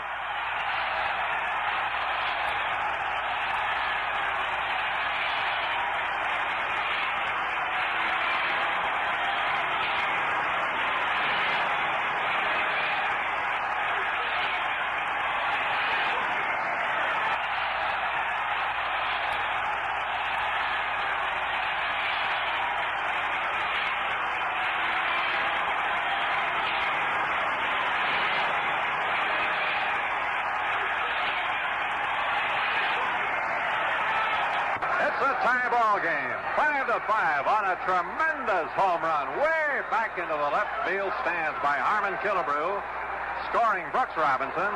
It's 5-5, and Gene Mock, the National League skipper, is going to the mound. Oh, how the complexion of the game of baseball can change. The American League was trailing 5-1 when they came to bat here in the fifth inning. The first two men went out, then a base on balls. The pinch hitter, Jimmy Hall, on a 3-2 pitch. A homer by Dick McAuliffe, an infield hit by Brooks Robinson, and a tremendous homer by Harmon Killebrew. And Bob Prince, there wasn't too much doubt about that shot that Harmon hit. Oh, brother, that'd be about $7.80 on a taxi cab meter. That's some kind of a drive. As they used to say, there are a lot of pitchers would like to cut that one up into bunts, and they'd have about 800 of them. He really tagged it. There's no question about it. They put it up on the Fanagram out there as a 411-foot homer, and it certainly has brought about a quick change, and what a wonderful thing for the Minnesota fans. They could be here and see this Harmon Killebrew homer to tie it up. So it's an all brand new even ball game as Big D comes on, and here's Herb to carry along with it. Drysdale completing his warm-up tosses now with Joe Torre, and the American League batter will be Rocky Colavito of the Indians, who drove in the American League's first run with a single to left center in the fourth inning. Rocky 1 for 2, having grounded a short in the second inning. 6 foot 6 inch right-hander Don Drysdale will be the third National League pitcher. As this explosion by the American League came completely without warning, as the Reds' Jim Maloney was within one strike of having a 1-2-3 inning. Now 4 runs are in, and the ball game is tied.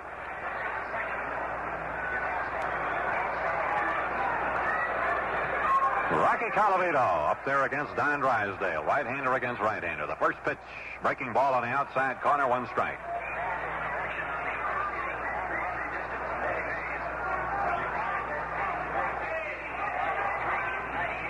The wind-up and the pitch. Swung on, bounced back by the mound out to second. Rose has it and throws on to Banks for the third out. But it's a big inning for the American League as they come up with 4 runs on 3 hits. And the score at the end of 5 innings. The National League 5, the American League 5. Hold still, little carrier typeface. Read secret message once more. Dear Ivan, you were right. Men from DODGE out to enslave masses with Dodge Monaco. This car breaks down willpower by offering list of standard equipment nobody can resist. 4 bucket seats, full-length console, 383 V8 engine, plus interiors, plus dozens other luxury items. Sincerely, Boris. Now, attach list and note to Bert's Lake. Okay, Bert, fly home. Uh-oh, must be overload. Have to remove list of Dodge Monaco standard equipment. Take Eagle to carry that. Okay, Bert, now fly home. Don't you be a pigeon. See the man from DODGE. Fly down to your nearby Dodge Boys showroom. Tell them Dodge Monaco sent you.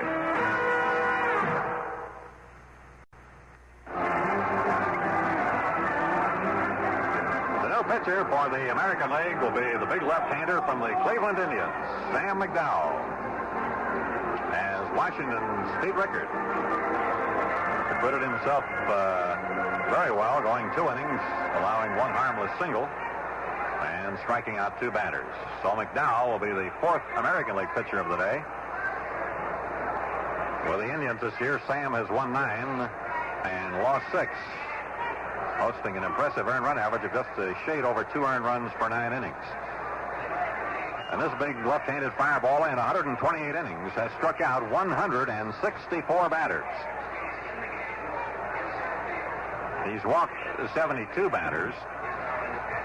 And in the past, his big problem has been control, but for the most part, he has greatly improved in that department. Now for the American League, Jimmy Hall, who went in to pinch hit for Rickard, will stay in the game in center field.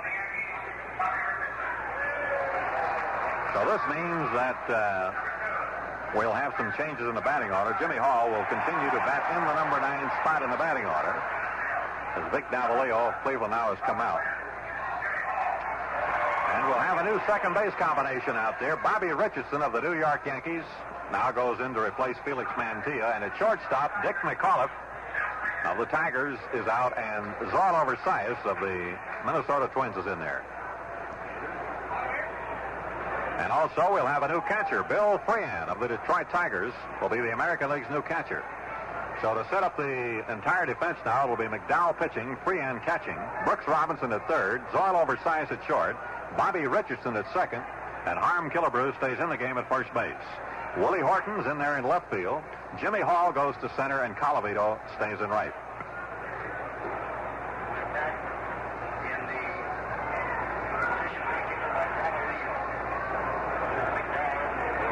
McDowell will bat seventh. Bill Freehan, the catcher, will bat eighth.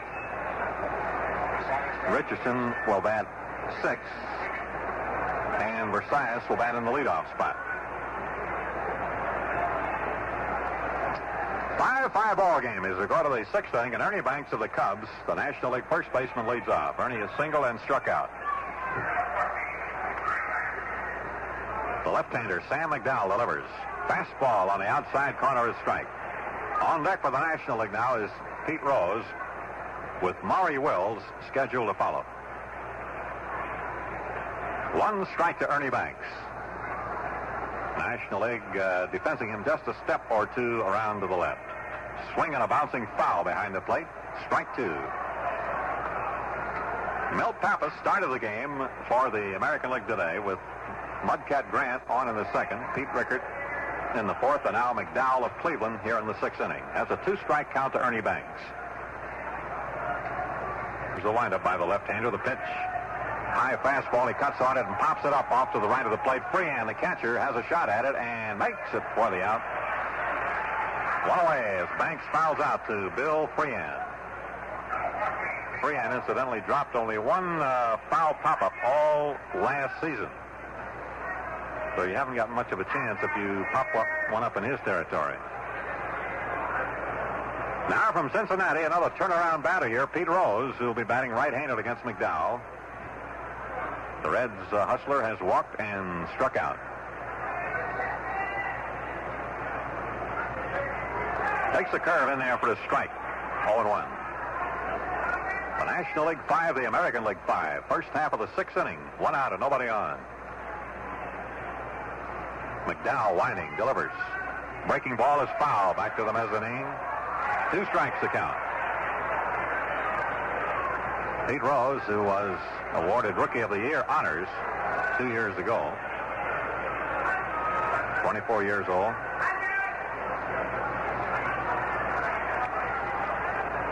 McDowell ready, delivers.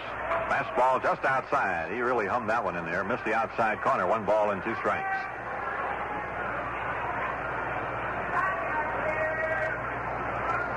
Maury Wills out on deck for the National League. McDowell winding. Here's his 1-2 pitch. Swing and a miss. He got him with a quick one. A strikeout for McDowell.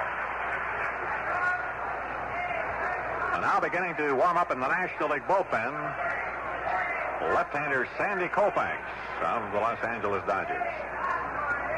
Rose has fanned for the second out here in the sixth inning, and up comes Maury Wills, who'll be batting right-handed. Maury has hit to the pitcher and flied to right. 2 out, nobody on. Infield moving up 2 or 3 steps in respect to Will's speed. Takes a fastball outside, ball 1.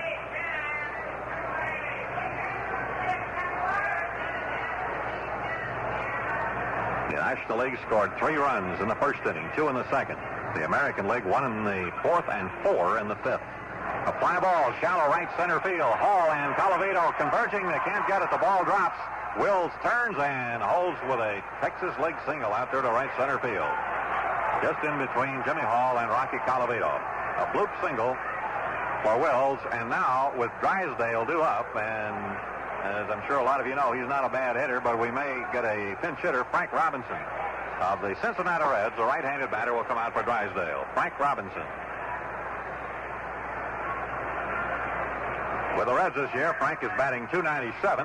He has hit 18 home runs and driven in 59 runs.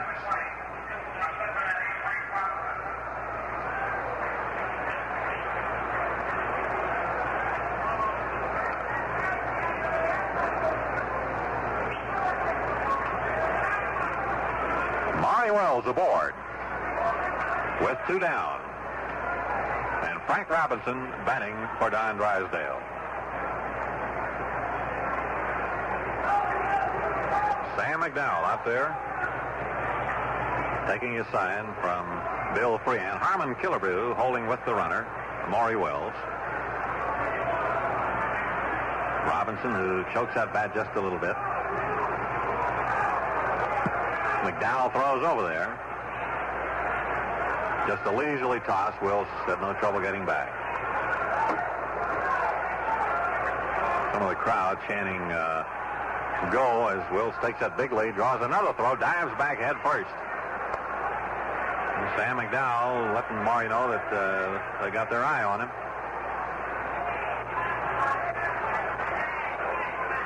And the pitch to Robinson's in tight at the letters, ball one. Maury Wills, who has already stolen 55 bases in the 1965 season. He's running considerably ahead of his great record pace of some 3 years ago when he stole 104. A ball and no strikes to the right-handed Frank Robinson. Here's the pitch to him. A curve hangs outside. 2 balls and no strikes.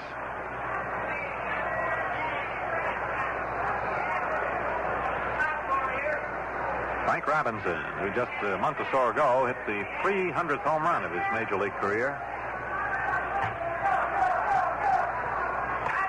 Frank up there cradles that bat back behind his right shoulder, takes a pitch outside at the knees, and the count is ball 3. McDowell working carefully to him, now has fallen behind 3-0. And waiting to bat next, if Robinson gets on, is Willie Mays. 2 out.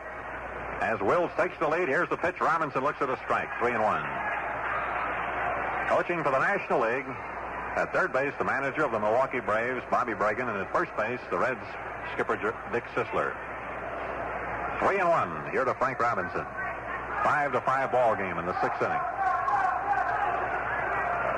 McDowell delivers. Strike on the outside corner. Robinson was ready to go to first base, and Johnny Stevens of the American League called it strike 2. So we have a full count, and the crowd now, of course, will watch Wills take off with 2 away.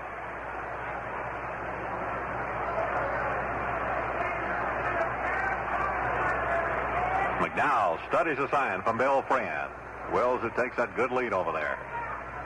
And there he goes. The pitch is foul back, and the count remains 3-2. These 2 leagues all tied up after the first 35 All-Star games, each with 17 wins, 1 game ending in a tie. It's the first half of the 6th inning. Right here it's the National League 5 and the American League 5. Maury Wills leading at first base with 2 out. Full count to Frank Robinson. Play Frank fairly deep, but pretty much straight away. Second baseman Bobby Richardson has pulled a bit towards his right. Killebrew holding with Wills. McDowell delivers, and it's swung on and missed. He struck him out with the fastball. The second strike out for McDowell in the 6th inning.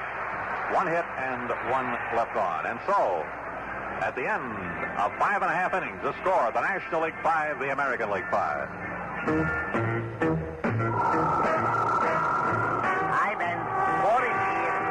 Waving at you.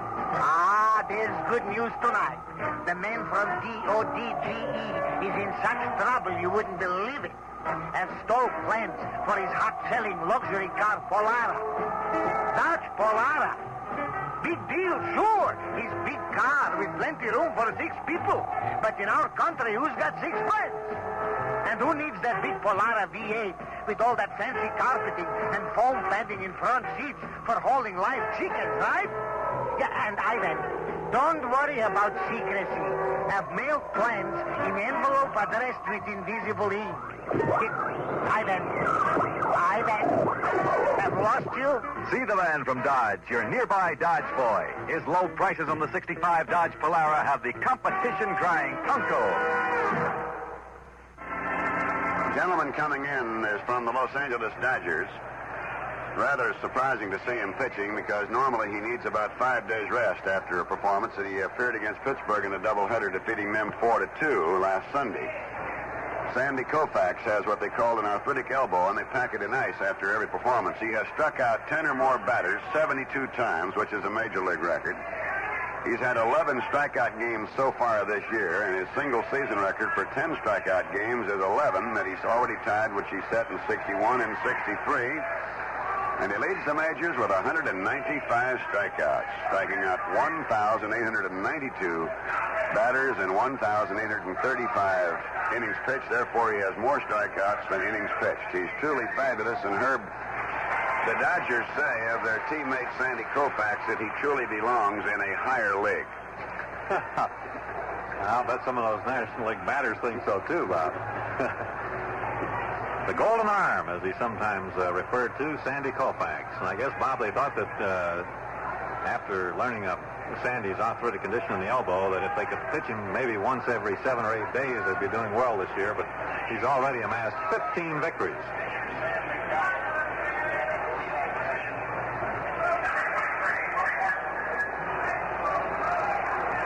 Sandy Koufax ready to go as his teammate Don Drysdale came on in the last of the 5th inning to put down the 4-run splurge by the American League that tied the ball game up. Drysdale getting the 1-man out he faced. Now Willie Horton of Detroit leading off. Muscular left fielder has grounded out twice, once to short, once to first. Koufax first pitch, high fastball, ball 1. Horton up there with Bobby Richardson of New York on deck, and then Versailles of the Minnesota Twins scheduled to bat. Last of the 6th inning, a 5-5 ball game. Koufax winding. Here's the pitch. Low, and it's ball 2. 2-0. It'll be interesting to see. Koufax is so unusually developed muscularly, it takes him about an inning or two to really get loosened up because he has tremendous muscular development along the left side of his back, particularly. All right, he has a 2-0 count here to Willie Horton. The next pitch is high on a fastball, and it's 3-0.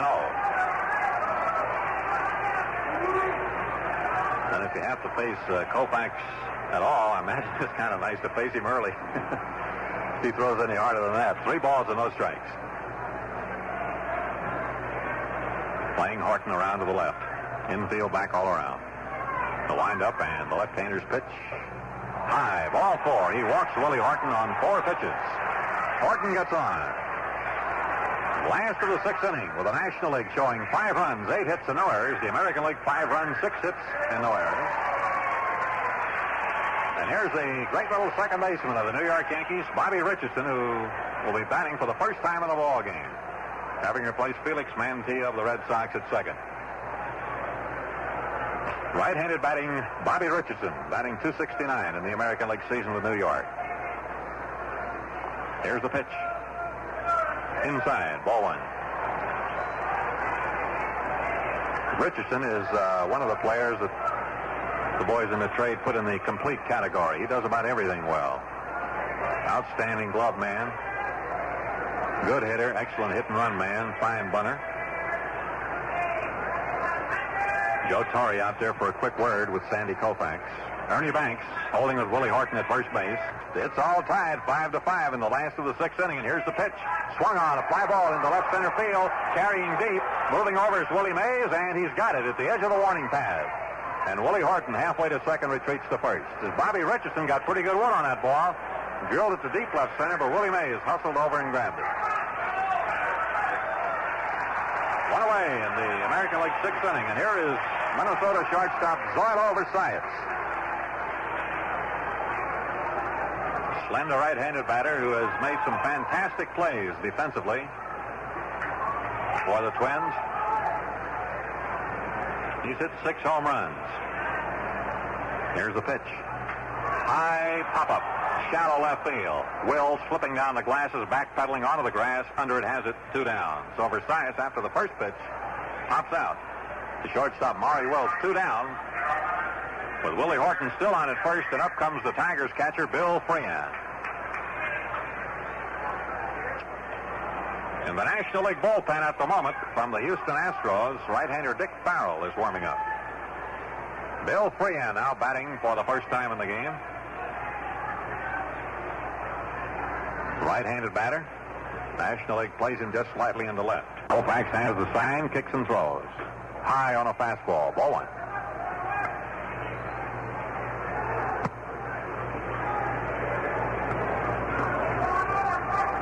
Bill Frean, a one-time University of Michigan footballer, batted .300 over the regular season last year with Detroit.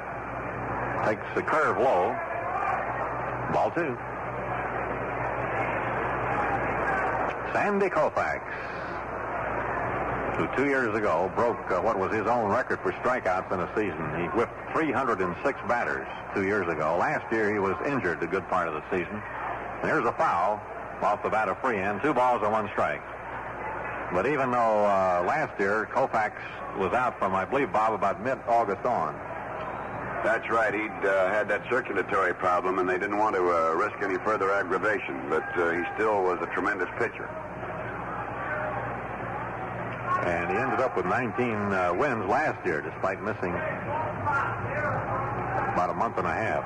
Delivers low to Bill Frean, and the count to the Tiger catcher now goes to 3-1. And once more, the National League catcher, Joe Torre, walks the ball halfway out to the mound, flips it back to Sandy Koufax. We're in the last of the 6th inning. It's the National League 5, the American League 5. Willie Horton on at first, 2 down.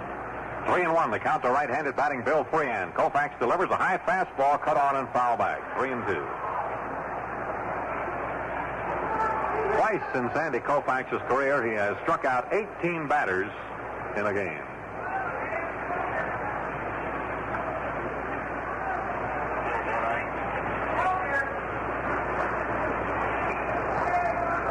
Now Willie Horton, the runner, will be going with 3-2 here and 2 out. Koufax ready to go. Here's the pitch. Very high on a fastball, and he walks Frean. So the American League has 2 on with 2 out. And Jimmy Hall, who is now batting in the number 9 spot, having entered the game as a pinch hitter in the 5th inning, will be up there for the American League. Jimmy Hall of the Minnesota Twins.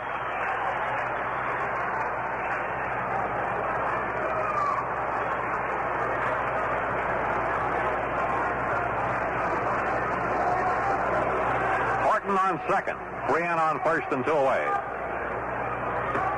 Jimmy Hall, about 175 pounds, but as I mentioned a while ago, has tremendous strength in his arms and shoulders, and he'll hit that ball a long way, even to the opposite field. Here's the pitch to him. Outside on a curve, ball 1.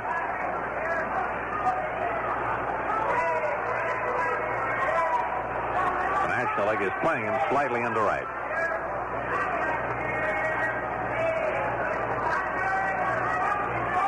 Koufax, who has walked 2 batters in this inning, delivers. Fastball, had him swinging that time.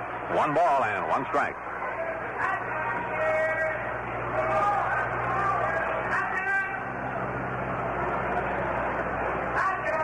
Jimmy Hall, who broke in with a bang with the Twins a couple of years ago, hit 33 home runs his rookie year.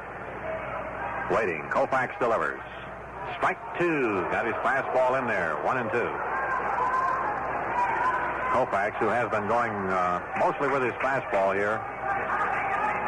First inning, Sandy has been in there. For the National League today, it's been Marichal, who worked 3 very effective innings, and Jim Maloney, Don Drysdale, and now Koufax. Horton leading at second for the American League. Frean at first with 2 out. The 1-2 pitch to Hall, very high. 2 balls and 2 strikes.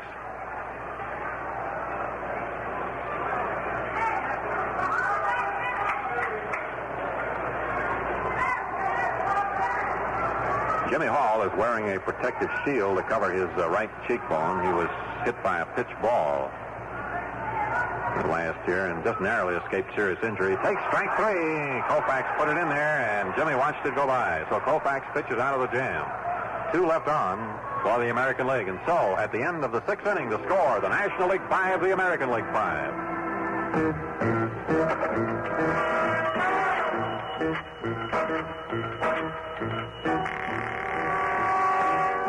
Hello, Ivan. Boris. Have foiled men from DODGE. Got plans for revolutionary Dodge Coronet. Afraid it's better than our cars, Chief. Has choice of 7 big engines. Even powerful 426 V8. bucket seats, center console, rich carpeting. No, he isn't small car. He's big car. He's wild swinger, Ivan. He's cool. He's gone. He's way out there. What do you think? I'm stupid? Sure, I got plans in cigarette camera. Look, I'll show you. What, Chief? Is light on in phone booth? Sure. How else I see that? Oh, boy. Let the man from Dodge expose you to his new low price on the 65 Dodge Coronet soon.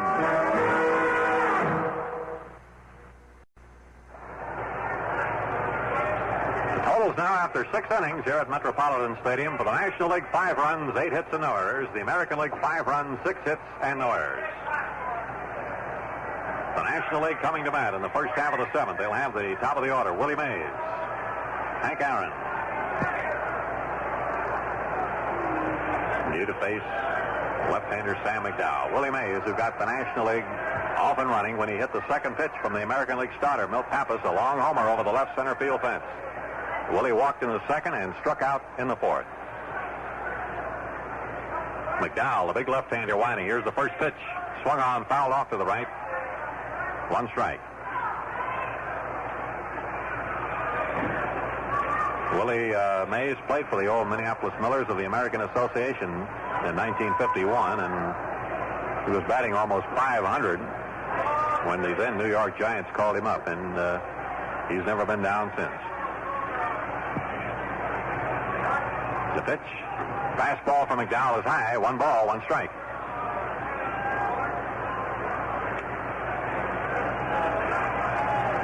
Sam McDowell, who's starting his second inning out there for the American League. With a 1-1 count to Willie Mays. Here's the windup, the left-hander's pitch. Inside and low, 2 balls, 1 strike.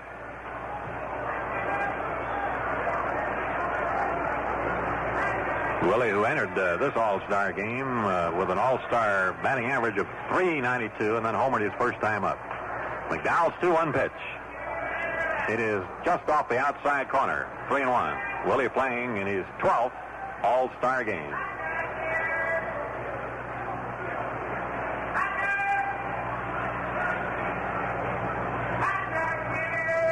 The wind-up, and here's the pitch. Swing and a miss. He took a rip at McDowell's fastball. And now it's 3-2.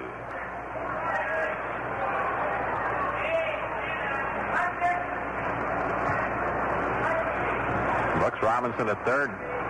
Saul oversized at short. Bobby Richardson at second. Harmon Killebrew at first in the American League infield. And the payoff to Willie Mays. It is high. He's on with a walk. McDowell came in with his fastball, but it sailed on him, so Willie Mays is on. And now Milwaukee's Henry Aaron. Hank has failed to hit in 3 at-bats. He's flied to left, hit into a third, second, first double play, and popped to short.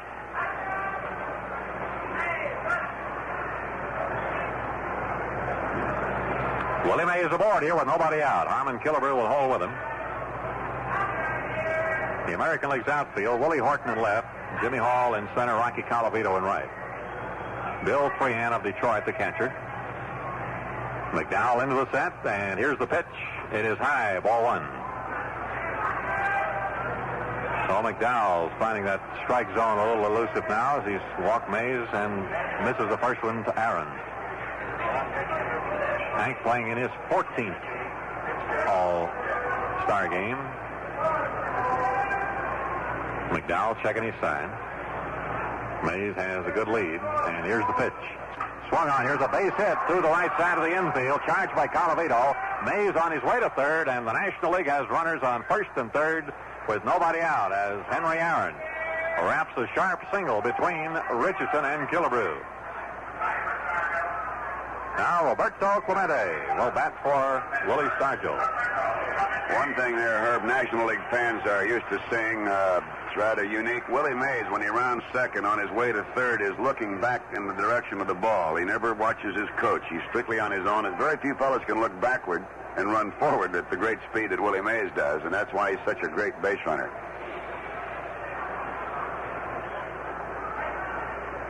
Well, the National Leaguers with a real threat now as Roberto Clemente comes up to bat for Willie Stargell, who had singled and homered in 3 at-bats.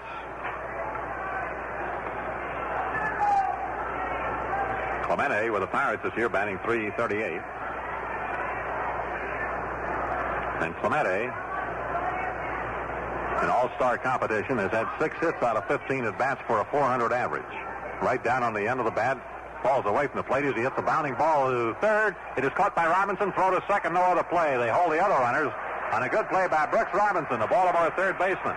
That ball was headed for the hole between short and third. Robinson got over there, grabbed it, and threw on down to Bobby Richardson at second to force out Hank Aaron. Willie Mays having to hold at third. So now Clemente becomes a runner at first. Mays on third, 1 away. And the batter will be Ron Santo of the Chicago Cubs. Ron batting for the first time in the game. Right-handed batter with the Cubs. This year he's hit 17 home runs. Sam McDowell into the set here. The big left-hander delivers. Fastball bounced out towards second base. A tough chance. Off for Cy's glove. He throws to first. Too late, and a run scores. Willie Mays comes in, and the National League regains the lead 6-5 on a high bouncing ball over second. The Twins shortstop, Zorlo Versailles, got over, got his glove on the ball, juggled it just momentarily, and made a late throw to first base. So Santo has an infield hit and a run batted in as Willie Mays scores to put the National League ahead 6-5. Clemente goes to second. And with runners at first and second and 1 out, up comes the Braves catcher, Joe Torre.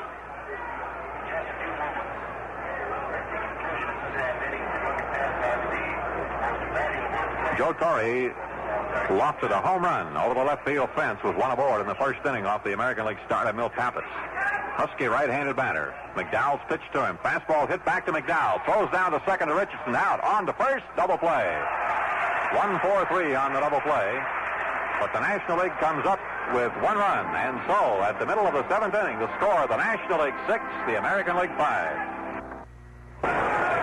All right, for the National League, 6 runs, 10 hits, and no errors. The American League, 5 runs, 6 hits, and no errors.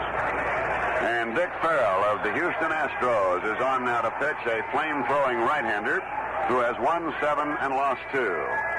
Who against Ernie Banks of the Chicago Cubs was accidentally struck on the back of the head with a line drive in a ball game at Wrigley Field in Chicago. It interrupted his pitching streak for a while.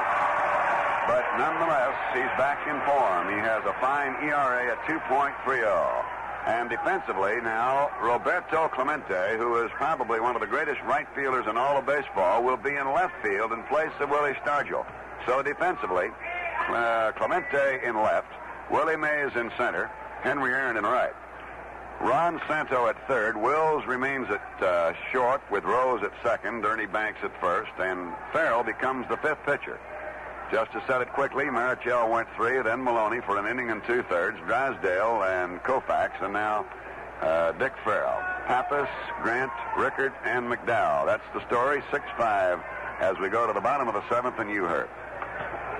All right, Bob, and will be a pinch hitter here for McDowell. Tony Oliva of the Minnesota Twins will bat for McDowell. Oliva, the American League's Rookie of the Year last year when he led the American League in batting.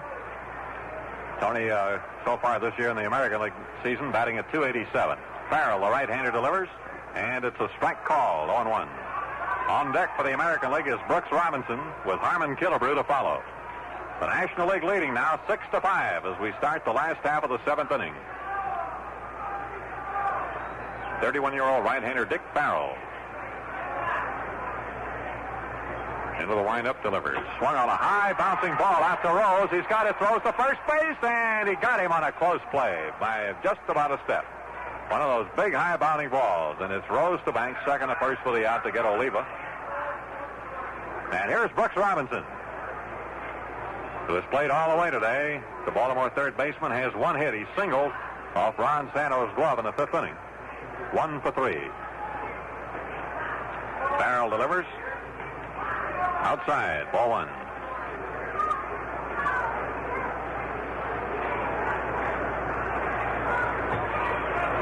Farrell works rapidly. Delivers just outside. Ball 2. 1 out, nobody on in the American League 7th inning.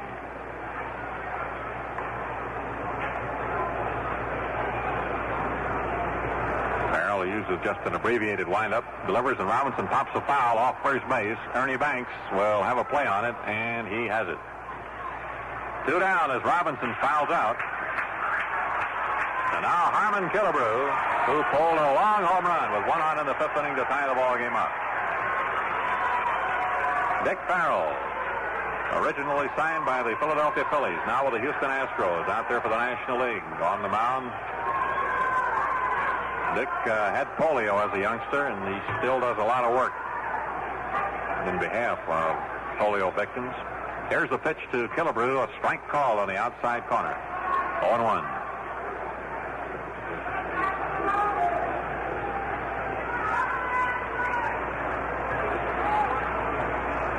And the pitch is low and outside, 1-1. We hear a lot about superstition in baseball, but Dick Farrell has number 13 on the back of his uniform. And the pitch now to Harmon Killebrew is low and outside, 2-1. Any other National League players wear that number 13, Bob? Yes, Bobby Wine of the Philadelphia Phillies. The only two that we know that wear number 13, and numerology doesn't seem to enter into their lifetime too much. Steve Barber of Baltimore likes number 13. Here's the 2-1 pitch to Killebrew in the dirt, outside and low, 3 balls and 1 strike. 2 out, nobody on. And Farrell pitching carefully here to Harmon Killebrew has run the count to 3-1. Shortstop Maury Wills running in to have a word with the pitcher. Harmon Killebrew, who hit his second All-Star homer back in the 5th inning, officially is 1 for 2. Farrell, the big right-hander, delivers. And it's high. Ball 4. And Killebrew gets on. A walk to Harmon, his second walk. So the tying run is on for the American League with 2 out. And the batter, Rocky Colavito.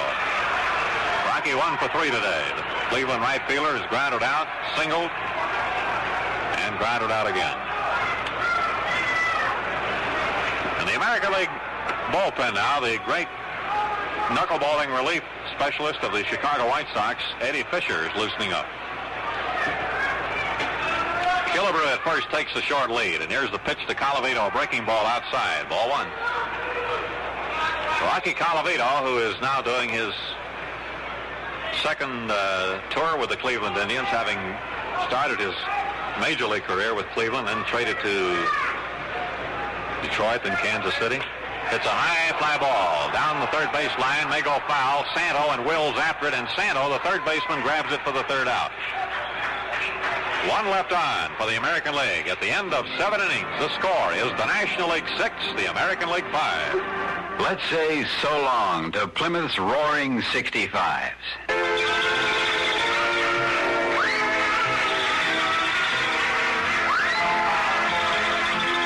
Plymouth's 1965 model year is almost over. One of the best sales years Plymouth's ever had. So right now, your Plymouth dealer is throwing one great cleanup party. And your favor is an extra special deal on your favorite Plymouth. Fury, Belvedere, Valiant, Barracuda. Now, if you come to this party early enough, you'll probably get just the color and model you want. But this party can't last.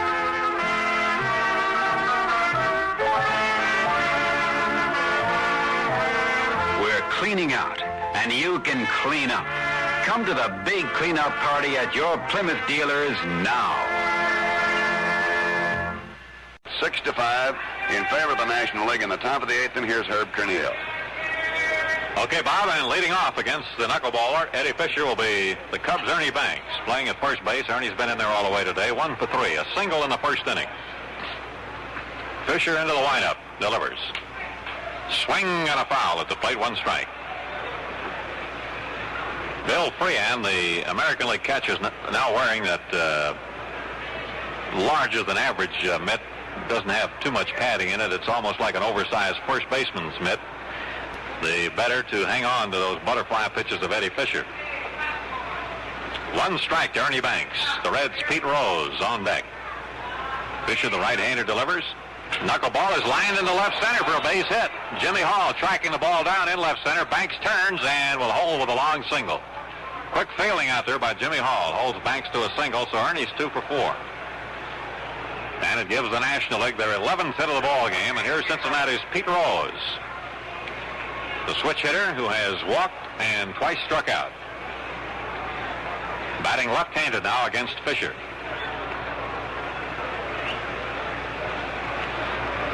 Max Alvis of Cleveland, now in there at third base, comes up to the infield grass. In the event of a bunt, Killebrew at first holding with the runner. And the pitch is bunted down towards third. A good bunt. Alvis scoops it up, throws to second. Whoa, and he's safe. Versailles came up with the ball on a bounce. But the throw did not get there in time. Safe all around on a fielder's choice. Sacrifice bunt by Pete Rose as Max Alvis of Cleveland fielded the ball. Wheeled, threw down to the shortstop, Versailles covering. Alvis' throw was low, and although Versailles came up with it cleanly, the throw was there too late. So now the National League has men on first and second. Nobody out after the sacrifice fielder's choice by Pete Rose, and Maury Wills the batter. Maury has hit to the pitcher, fly to right, single to right center. Again, the American League looks for a bunt. Wills around, taps it up in the air, behind the plate. Freehan digging for it. He grabs it on the run. Nice catch by Bill Freehan. Ball wasn't too high in the air, and Freehan really had to move quickly to grab it before it hit the ground. One away as Wills on the attempted sacrifice fouls to Bill Freehan for the first out here in the National League's 8th inning. And now with the pitcher, Dick Farrell due up. It appears we may get a pinch hitter. The Cubs' Billy Williams looking for a bat down there at the rack over on the third base dugout.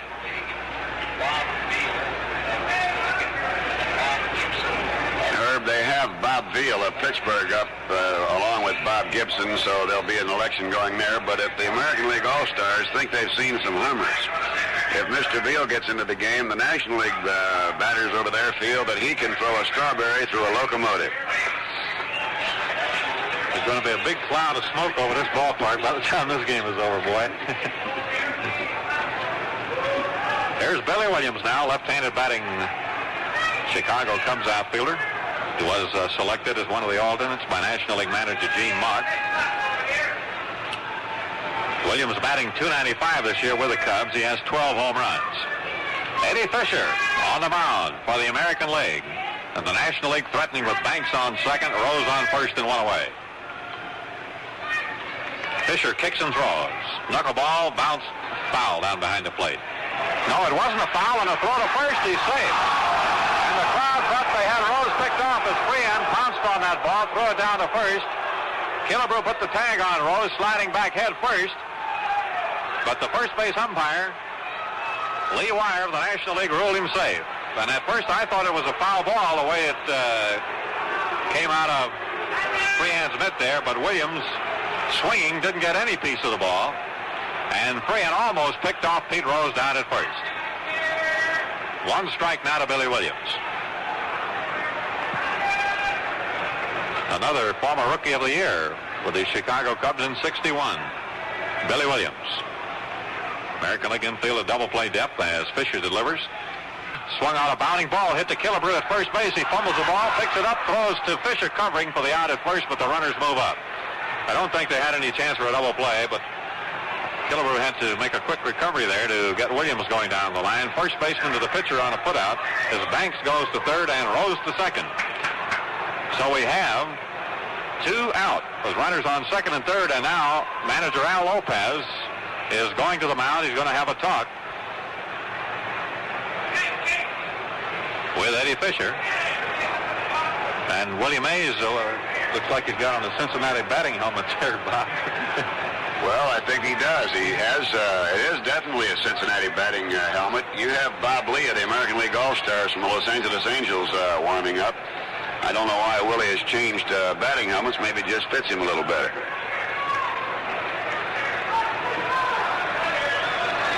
Runners on second and third. Two out at Willie Mays, who has walked twice, homered, and struck out. Half-cut foul off to the right. One strike. The National League leading 6-5. We're in the 8th inning here at Metropolitan Stadium, the home of the American League Minnesota Twins, for the 36th annual All-Star Game. Although no game was played in 1945, but the National League here with an opportunity to take the lead in the long series for the first time. Here's the pitch to Willie Mays. Knuckleball, swing and a miss. Willie spun all the way around. Strike 2. Eddie Fisher this year is using the knuckleball a lot more than he has in previous years. And it no doubt comes, at least in part, from his association with another fine knuckleballer, Hoyt Wilhelm, who's also on the Chicago White Sox staff. Now Fisher has Willie Mays, 2 strikes. Here's the windup. In comes the pitch. Bounding ball to Fisher. He's got it. The throw on over to Harmon Killebrew, and the side is out with no further damage. And so, at the middle of the 8th inning, the score of the National League 6, the American League 5. Let's say so long to Plymouth's roaring 65s.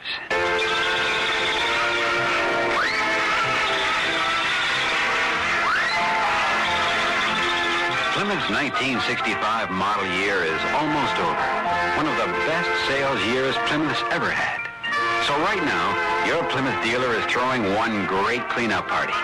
And your favor is an extra special deal on your favorite Plymouth. Fury, Belvedere, Valiant, Barracuda. Now, if you come to this party early enough, you'll probably get just the color and model you want. But this party can't last.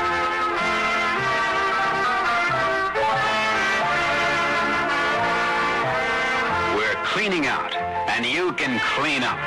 Come to the big cleanup party at your Plymouth dealers now.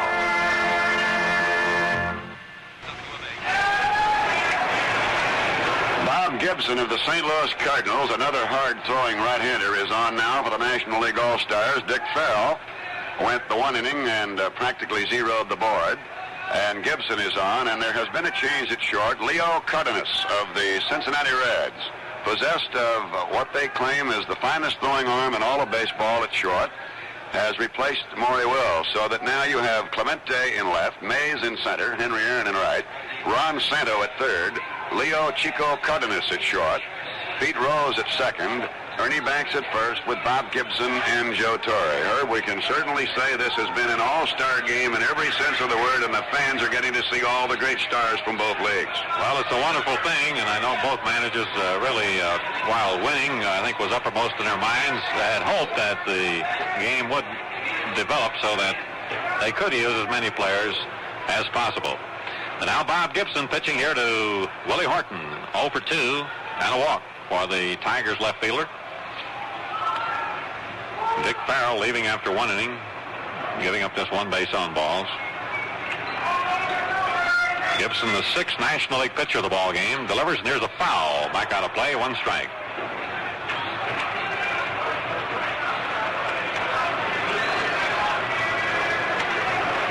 "29-year-old Bob Gibson, 6'1½", 185.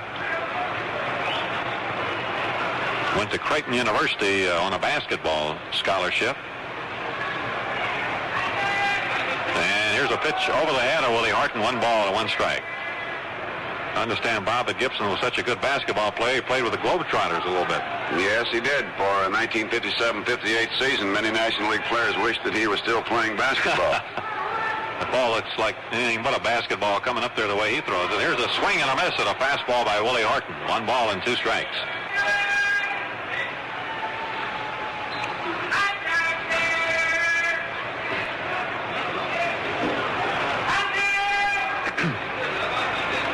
Leo Cardenas now at shortstop for the National League. And here's a swing and a miss at a breaking ball by Willie Horton. Gibson strikes him out. 1 down in the American League's 8th inning. And Bobby Richardson of the New York Yankees batting for the 2nd time in the ball game. Bobby flying to center. Hit the ball pretty well back in the 6th inning. Sent it deep to left center, but Willie Mays got over to make the catch. Right-handed batting Bobby Richardson. There's a ground ball to the right side. Rose at second has it, throws to Banks at first for the out, 2 down. Second to first to play. 2 up and 2 down in the American League's 8th inning. And now Zoil over Sias.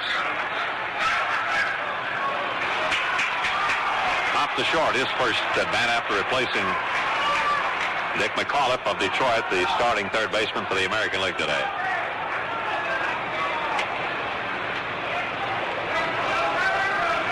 Fireballing Bob Gibson from the St. Louis Cardinals. Into the windup. Here's the pitch. Low, ball 1. Gibson, as did a lot of the Cardinals, put on a strong finish last year. Won 9 of his last 11 last season to help the Cardinals stretch run for the pennant. Here's the 1-0 pitch, outside and low, and then Gibson went on to set a World Series record for strikeouts of 31.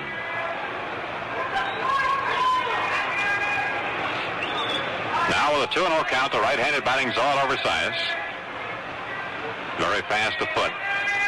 Swing and a miss at a tight fastball. 2-1. Sias playing in his second All-Star game. Gibson delivers. Low and outside. 3 balls, 1 strike. Bill Freehan, a catcher, hopefully waiting a batting turn here. With 2 out and nobody on. The windup by Gibson. Here's the pitch. Swing and a miss. He went for the high hard one, didn't get it. 3-2.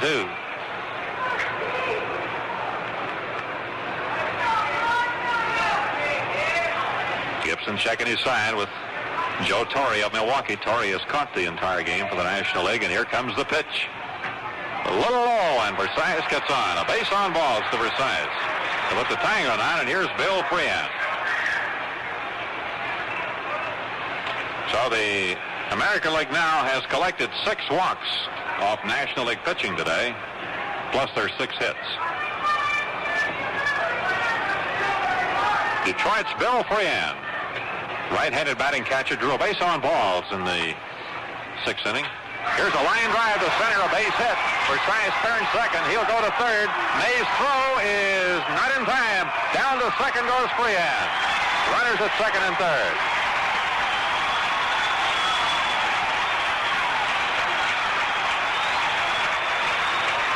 Bill Freehan lining a solid single to center field, and Versailles, who can really move on the base paths, going to third. Willie Mays tried to get him at third, and when Willie's throw went there, down to second went Freehan.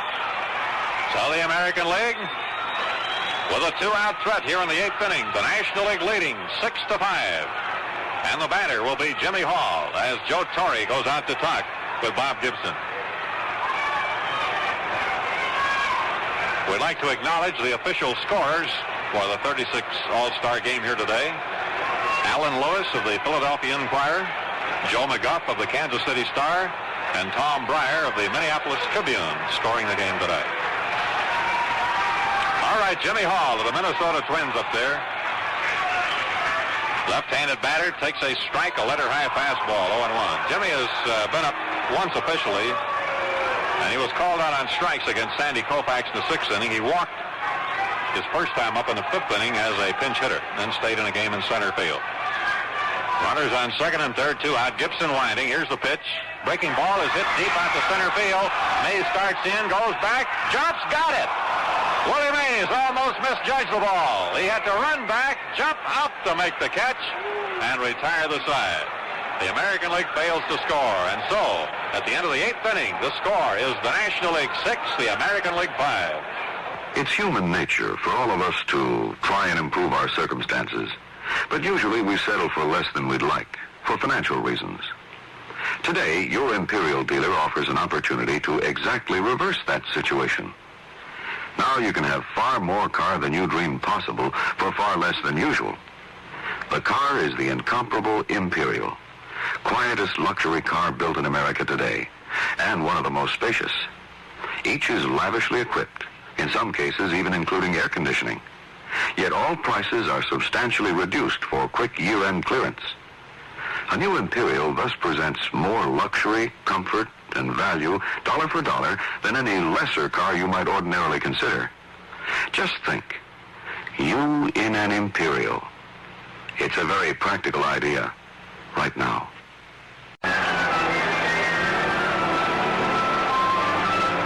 now after 8 innings. The National League 6 runs, 11 hits, and no errors. The American League 5 runs, 7 hits, and no errors. Also like to acknowledge, Bob, some of the, I guess you'd call them unsung heroes, but who had a very important job to do here today. The batting practice pitchers for the American League, Spud Murray of the Yankees and Billy Price of the Twins, and the batting practice catcher, Hal Narragon of the Twins, and the American League trainer, George Lentz of the Twins. Pitching batting practice today for the National League was Wade Blassingame of the Braves and Cal McLish of the Phillies. Their batting practice catcher was Bob Oldest of the Phillies. And the trainer was Bob Ferrin of the Braves with the honorary trainer Al Schumann of the Chicago Cubs. Now we go to the 9th inning with Eddie Fisher, the knuckleballer, out there for the American League, pitching here to Hank Aaron. 1 for 4 for Henry today. He hits a long, high foul that's going to be out of play down the left field line. 1 strike. Aaron got his base hit in the 7th inning. A ground smash through the right side of the infield, which advanced Willie Mays from first to third after Willie had walked. A few moments later, Mays scored on an infield hit by Ron Santo. Here's the pitch to Hank Aaron. Knuckleball is hit high in the air down the left field line, not too deep. Over towards the line goes Willie Horton, and the left fielder has it 1 away. Hank Aaron flies to left, 1 down in the National League's 9th inning. That'll bring up Roberto Clemente, who got into the game as a pinch hitter for one of his own teammates, Willie Stargell, in the 7th inning, and hit into a 3rd to 2nd force out.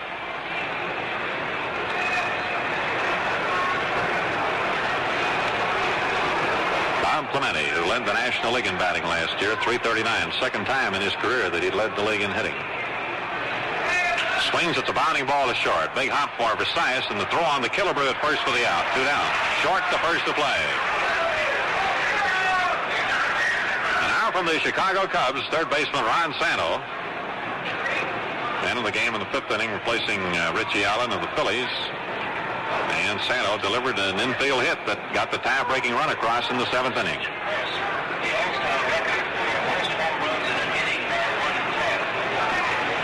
Ron Santo, 25 years old, been with the Cubs since 1960. The wind-up, and in she comes. It swung on, hit on the ground to short. Versailles digs it out, throws on to Killebrew, and the side is out. Short, the first to play. 1, 2, 3, and so at the middle of the 9th inning, the score, the National League 6, the American League 5. Move up to Chrysler, the most beautiful car in town this year. Drive Chrysler. You get comfort all around. This year, more people made the move up to Chrysler than ever before. If you'd like to join them, you couldn't have picked a better time. The 65 Chrysler closeout is now in full swing, and so are the savings. The selection of models and colors is still good, but going fast. So if you want to move up, get a move on to your Chrysler dealers. You like a low prices, big values that we earn. You won't move up to Chrysler, the smart new Chrysler. Go on and make your move up today.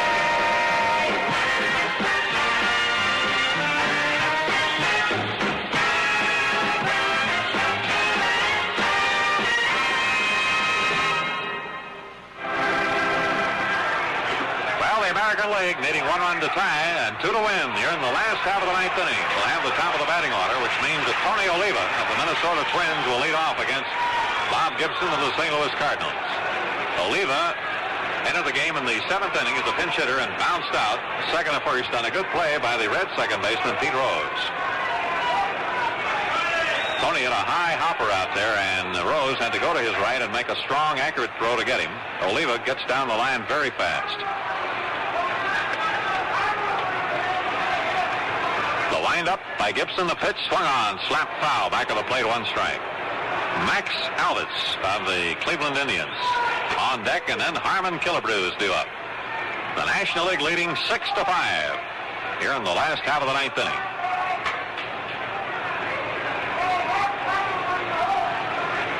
Gibson, the right-hander, with a 1-strike pitch. Strike 2 call. Breaking ball got in there, and Oliva watched it go by. 0-2. Oliva, who can't hit with power, nevertheless will hit the ball to all fields. So the National League right now is playing him pretty much straight away. Here's the pitch. Swung on, line to the left center for a base hit, and it is getting up the alley, all the way to the fence. Clemente after the ball. Oliva's at second base. He has a double. Tony Oliva lining a solid double to left center field.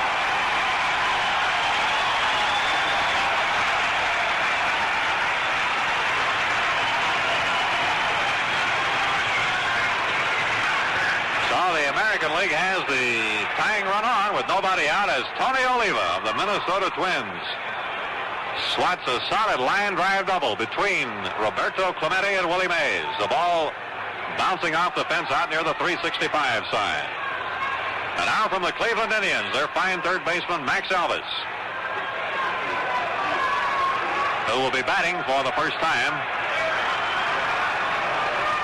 With the Indians, he has an average of 276, 15 home runs. Right-handed batting Max Alvis chokes him out a couple inches. Gibson delivers. The ball is bunted up in the air. A pop-up. Gibson, the pitcher, grabs it. One away. Trying to get Oliva down to third where he might score on an infield out or a fly ball. Alvis has popped up, and now Harmon Killebrew, who gave this Minnesota crowd a tremendous thrill in the fifth inning when he pulled a long home run well back into the left field seats with a man on to tie the ball game 5-5. Then the National League broke the tie in the seventh. Harmon has walked twice, homered and flied out. Gibson delivers low and outside. Sharp breaking ball down and away. In the National League bullpen, Bob Beal, the big left-hander from the Pittsburgh Pirates, and right-hander Sammy Ellis of Cincinnati throwing. Here's the pitch. Killebrew swings and he misses. The breaking ball off the outside corner. The National League has 6 runs, 11 hits, and no errors. The American League, 5 runs, 8 hits, and no errors. It's been a great ball game here before a standing room crowd at Metropolitan Stadium. Tony Oliva on second, 1 out. Gibson, the right-hander, delivers, and it swung on, chopped foul. He threw the curveball, and Killebrew hit over top of the wall, just chopped it foul. Harmon goes out to retrieve a straight piece of wax paper that had blown out in front of home plate. 1 ball, 2 strikes. Rocky Colavito, a right-handed batter, is due up, but Joe Pepitone, left-handed batter from the New York Yankees, is on deck for the American League now. Gibson delivers to Killebrew, and it swung on and foul back. Again, he threw the curveball. 1 ball and 2 strikes.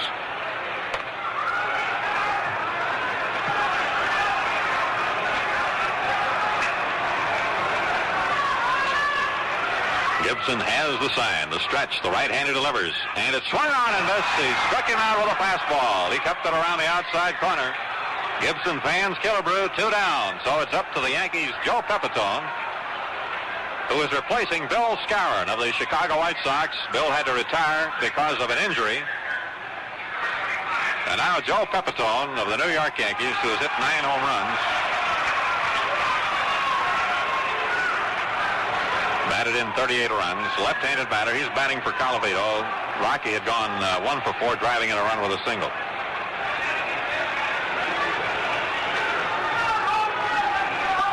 The pitch to Pepitone, a swing and a miss. 1 strike. So the American League now down to its last out. They trail 6-5. Tony Oliva, who led off the inning with a double, is still on second with 2 down. 1 strike to pinch hitter Joe Pepitone. Gibson into the stretch. The pitch. Fastball is high. Boy, he really turned that one loose. But it sailed high. 1 ball and 1 strike. The National League leads 6-5. Gibson has the sign. Here's the stretch and the pitch. Just outside. 2 balls and 1 strike.